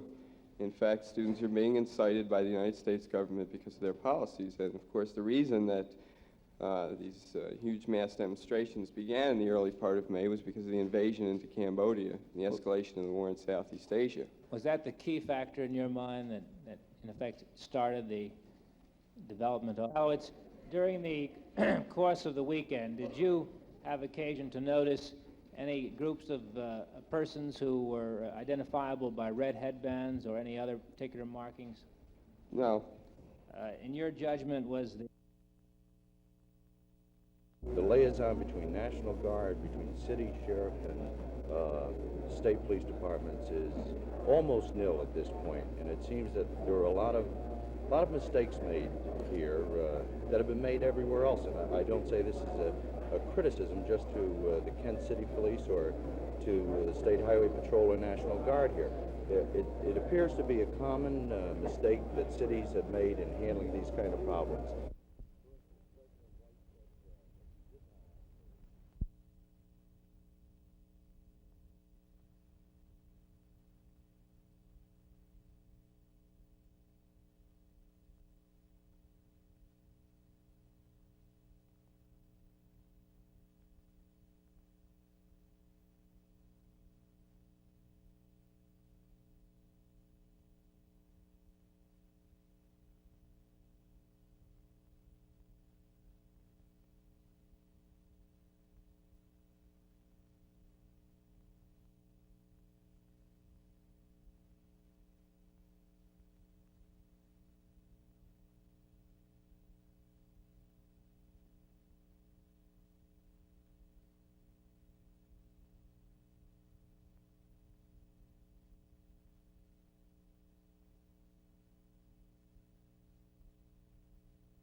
Guardsman that discharged the firearm on May the 4th, 1970. Were there any identifiable persons? Reported incident of a sniper. There was a photographer on the roof of Taylor Hall making photographs of the meeting that day on the Commons. It is our information that this photographer had his camera mounted on a rifle stock or a gun stock, something which could look like it might be a firearm. Subsequent examination and interviews have indicated that that person did not have a firearm, that in fact he had a camera and that he was up there to make photographs. Thank you. Mr. Warren, with respect to National Guardsmen, did the FBI conduct investigations with respect to injuries to National Guardsmen? And if so, can you briefly detail whether or not any of those resulted in hospitalization and whether or not others did not? Mr. McIntyre, a number of the Guardsmen filed reports with their units concerning injuries received during their duty at Kent State University. There may have been other injuries sustained which, because of their nature, may not have been reported. The records of one unit indicate that on the 2nd of May, 1970, 4 men were injured. On the 3rd day of May, 1970, type of injuries that were not or did not result in hospitalization? In the main, these injuries 1970. In the area of either Taylor Hall or the practice football field subsequent to the shooting? In this area here. There were other missiles recovered, and I can give you those indications if you wish. Yes, sir, if you would, please.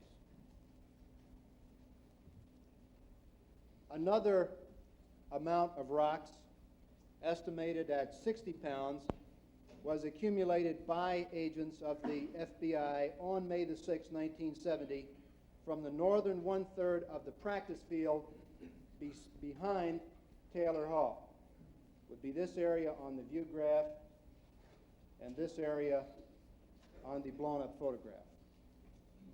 The National Guard, that would be the only two. If I may step back up to the map very briefly.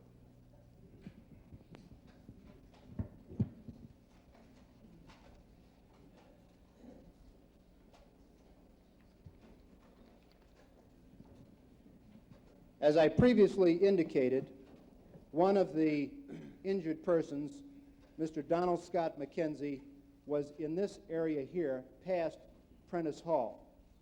He indicated that he was running away from the firing line at the time that he was struck, and he was a considerable distance. Military-type ordnance was recovered from a woman's sewing room in Liebrick Hall, which would be off of the photograph. And also, military-type ordnance was recovered from an apartment in the Silver Oaks apartment complex, which would have been a considerable distance from the firing line. When you say ordnance, you mean bullets, Mr. That's Warren? correct. Approximately how far is this latter area? Approximately a mile. I might indicate that the investigators, when they looked into the 6th floor woman's lounge in Liebrick Hall, which is a part of the Tri-Towers dormitory complex, did look back at the firing line and place the line of sight somewhere to the left of the pagoda, which is the shelter that I previously indicated. Thank you, Mr. Warren. Mr. Chairman, I have no further questions. Any questions from the commission? One of the men in the assault line on indicating he was injured on the 4th day of May. But was he injured? Wait a minute, George. I don't think you're answering Dean Manning's question.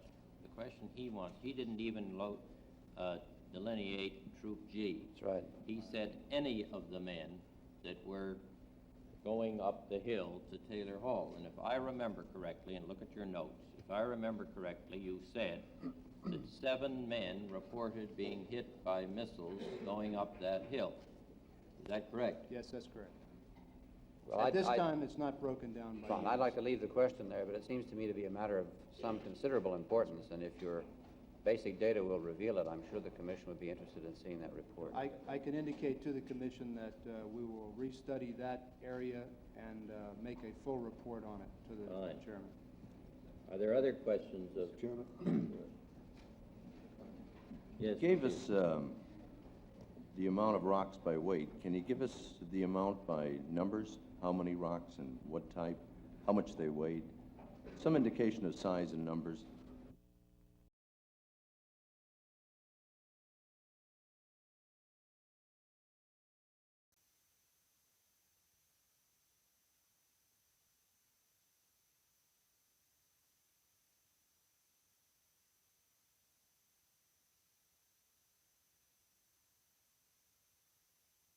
The mood of the silent vigil carried over into today for the official memorial service honoring the dead students.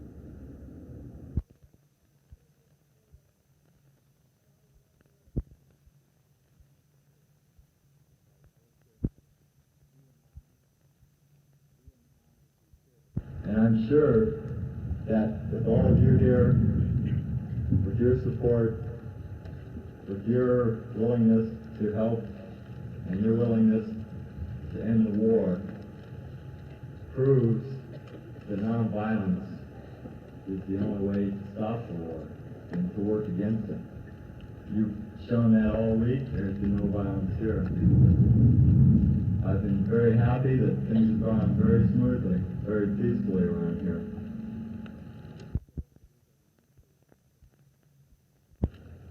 Are shared in our memorial also.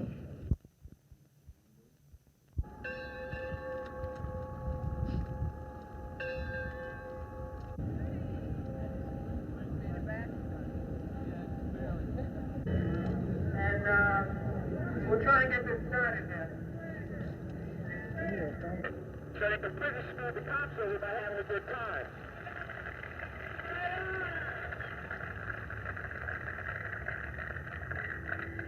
While his brothers and sisters went up and down at the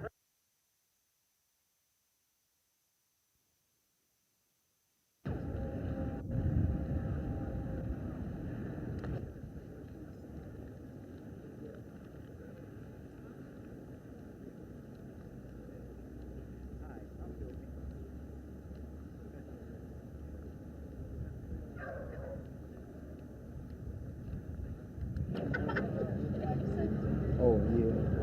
I do. Flyers, 20 big pages, comics on the back.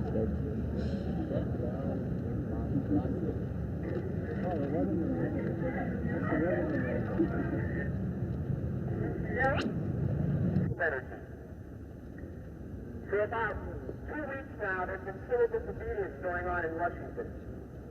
It started with South Vietnam veterans who decided the Supreme Court was illegal, overruled it, and camped on the mall for 5 days. During that 5 days, they went through the halls of Congress, anywhere from 5 to 50 to 3,000, and took on targets and tried to shut the city of Washington down. It resulted in 7,000 people being arrested, we know this for sure.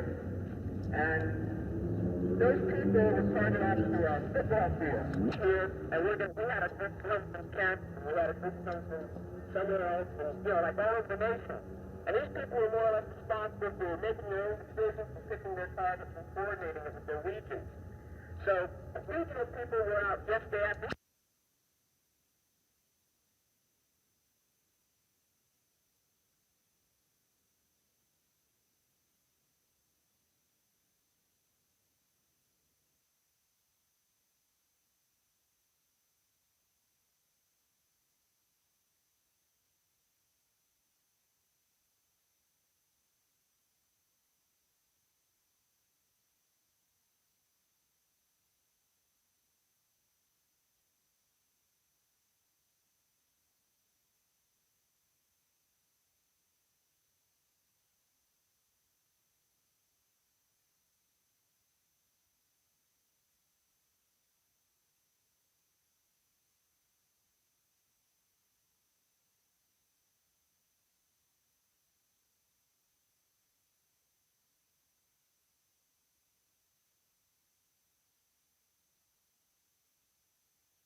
man arisen to judgment sighted, when the cursed are confounded with avenging flames surrounded. Give us peace and bring us to life eternal. We give thee thanks for all thy saints departed who have finished their course. Grant us and them their perfect bliss. Grant thy people peace and rest.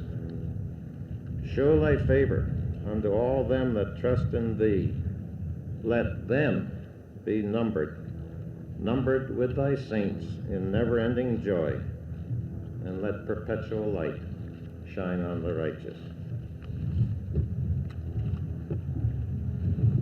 Commentators have dealt with the multiple depths of meaning which accompanied the deaths of our fellow students, Sandy and Bill, Allison and Jeff. In the end, there is perhaps one pervasive humanistic meaning which has to be abstracted from all the rest. The burden and blessing of being human. We are diminished. Nothing can reverse this. Nothing can compensate. Grenville Jackson has been placed near the site of the new art building. 4 oak trees and a floral always in our thoughts.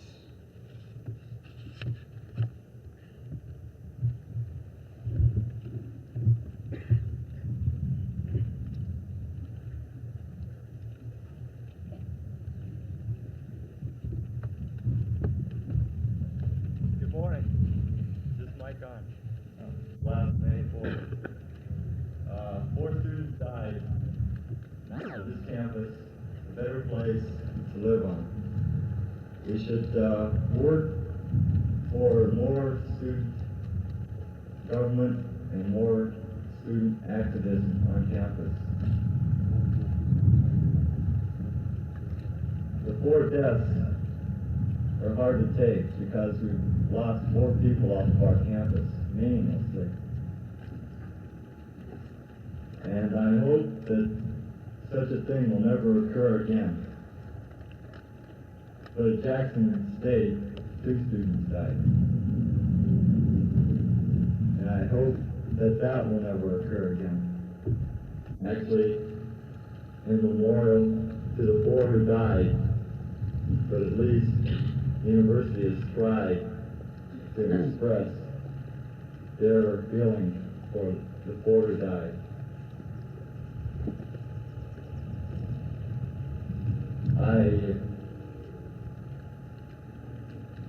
I really can't find the words. It's very hard for me to speak to you, remembering what happened last year.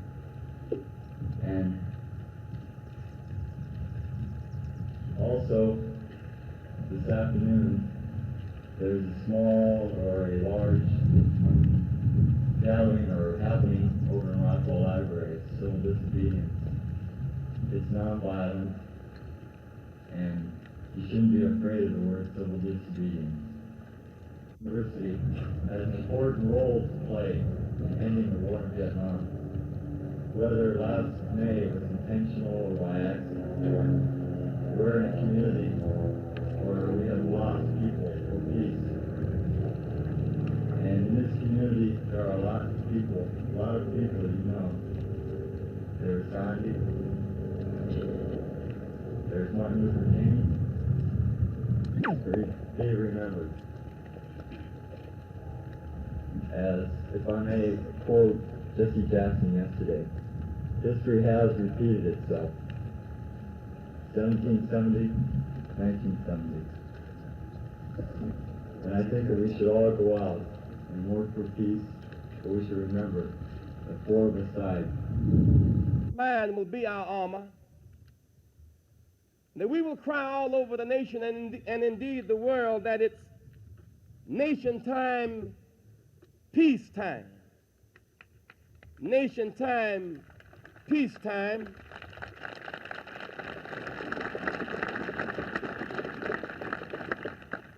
I would ask you now to engage in a little rhythmic ritual with me.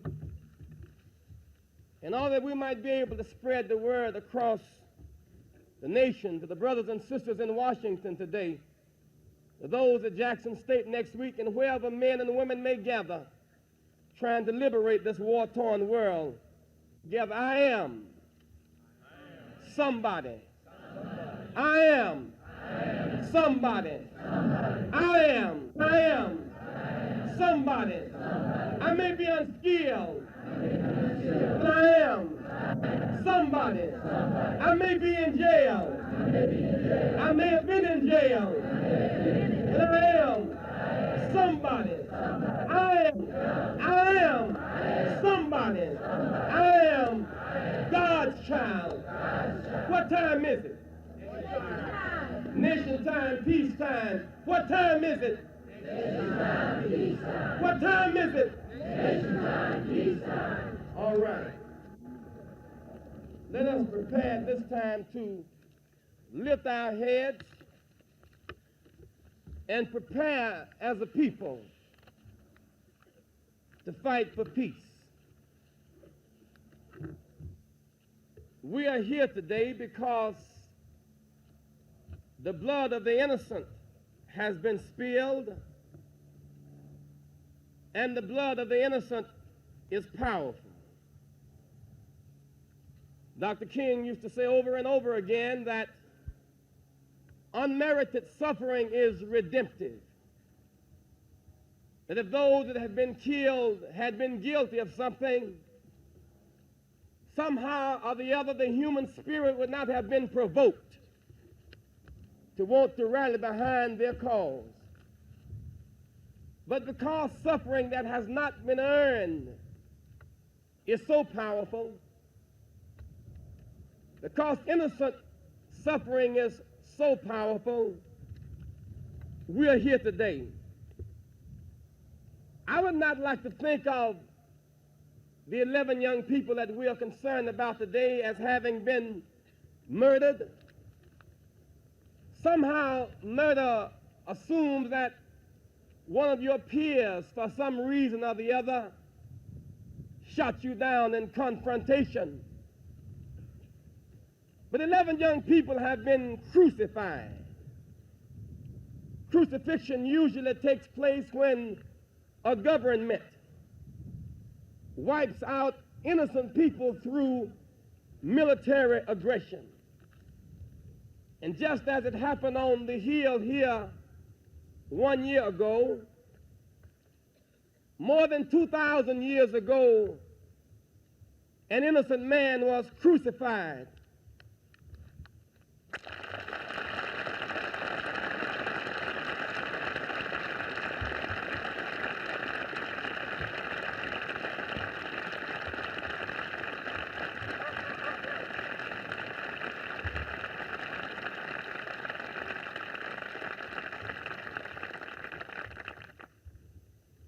That black dilemma is a difficult dilemma. I must say to my brothers and sisters who are here today, because that dilemma tells us, we know that you started out late, but you must arrive on time. That's a bitter pill to swallow. It says, I know that you are trapped between two cultures, that you have African roots, and yet you are American fruits, perverted and distorted by that we have enemies. Because in a real sense, we have patience. Enemies assume that our adversaries are our peers. But I do not consider the killers my peers. I consider them my patients. And I have an obligation, as any doctor would, not to get angry with his patients, but to try to get a peace pill in him, to try to heal his narrow mind. He is a dangerous patient and a wild patient. But for whatever reason, the doctor starts acting just like the patient. He has just lost his authority to heal. Lived a lie for too long. The nation is in a civilizational crisis. It's a protracted one, a long, drawn-out crisis that's getting worse day by day. It is in an educational crisis. We can't get one school system, even though we can get one military system. We can't get one healing system, though we can get one killing system. The nation is in a crisis. It is in a crisis of race. The reality of the human race continues to elude us. We still major in the accidental, which is skin color, and still minor in the reality and the essential and the natural. And that is that all of us are here but for a few days, and all of us have a birth date that we didn't determine, and a death date that we hardly will determine. And all of us have one chance to perform on the stage of life. The question is, will we perform that one time with peace symbols, or will we perform with guns? There's a labor crisis. It is true. No. $13 billion for the national debt, 80% wall created. $10 billion for veterans of past wars, or 12.2% of the federal budget. In a nation, 30 million live in a household. Poor, 28 million are white. Young blacks and young whites, we're living on that dash of life. Our relationship as a people cannot be as our mama and dad's relationship was one to the other. I am not going to be like my daddy was to your daddy, and you need not want to be to me as your daddy was to my daddy. Slaves and slave masters must be out. Free men must come in. And I've decided upon looking at the fact that peace is beautiful and killing is ugly. I've had to develop, my brothers and sisters, philosophical consistency. I'm not just against a killer. I am against killing. I'm not just against a liar. I am against lies. One reason we didn't spend a lot of time trying to find out whether or not James Earl Ray killed Dr. King or not, because we knew the question was deeper. It is not who killed Dr. King that pervades the culture.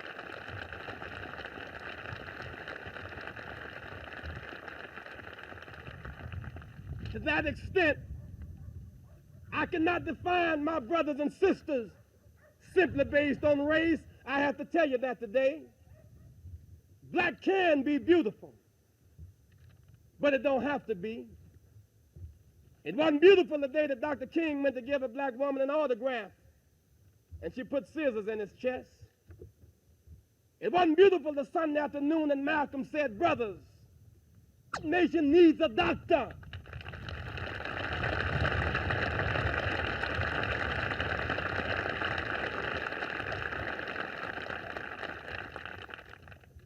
So I would challenge you today, as you engage in your protest at 1 o'clock, as you engage in them across the nation, I am concerned that this year, if we talk about a black man who's capable and qualified and a commitment to peace, run for president,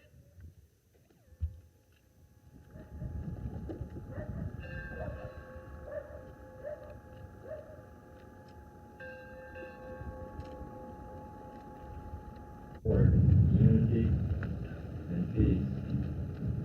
And I think the sensing, when I say 4 of us, I mean 4 people were part of your community. And well, I only wish that today there would be no television cameras.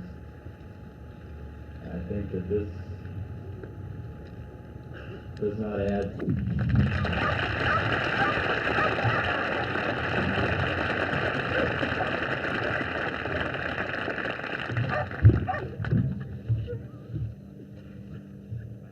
It's the living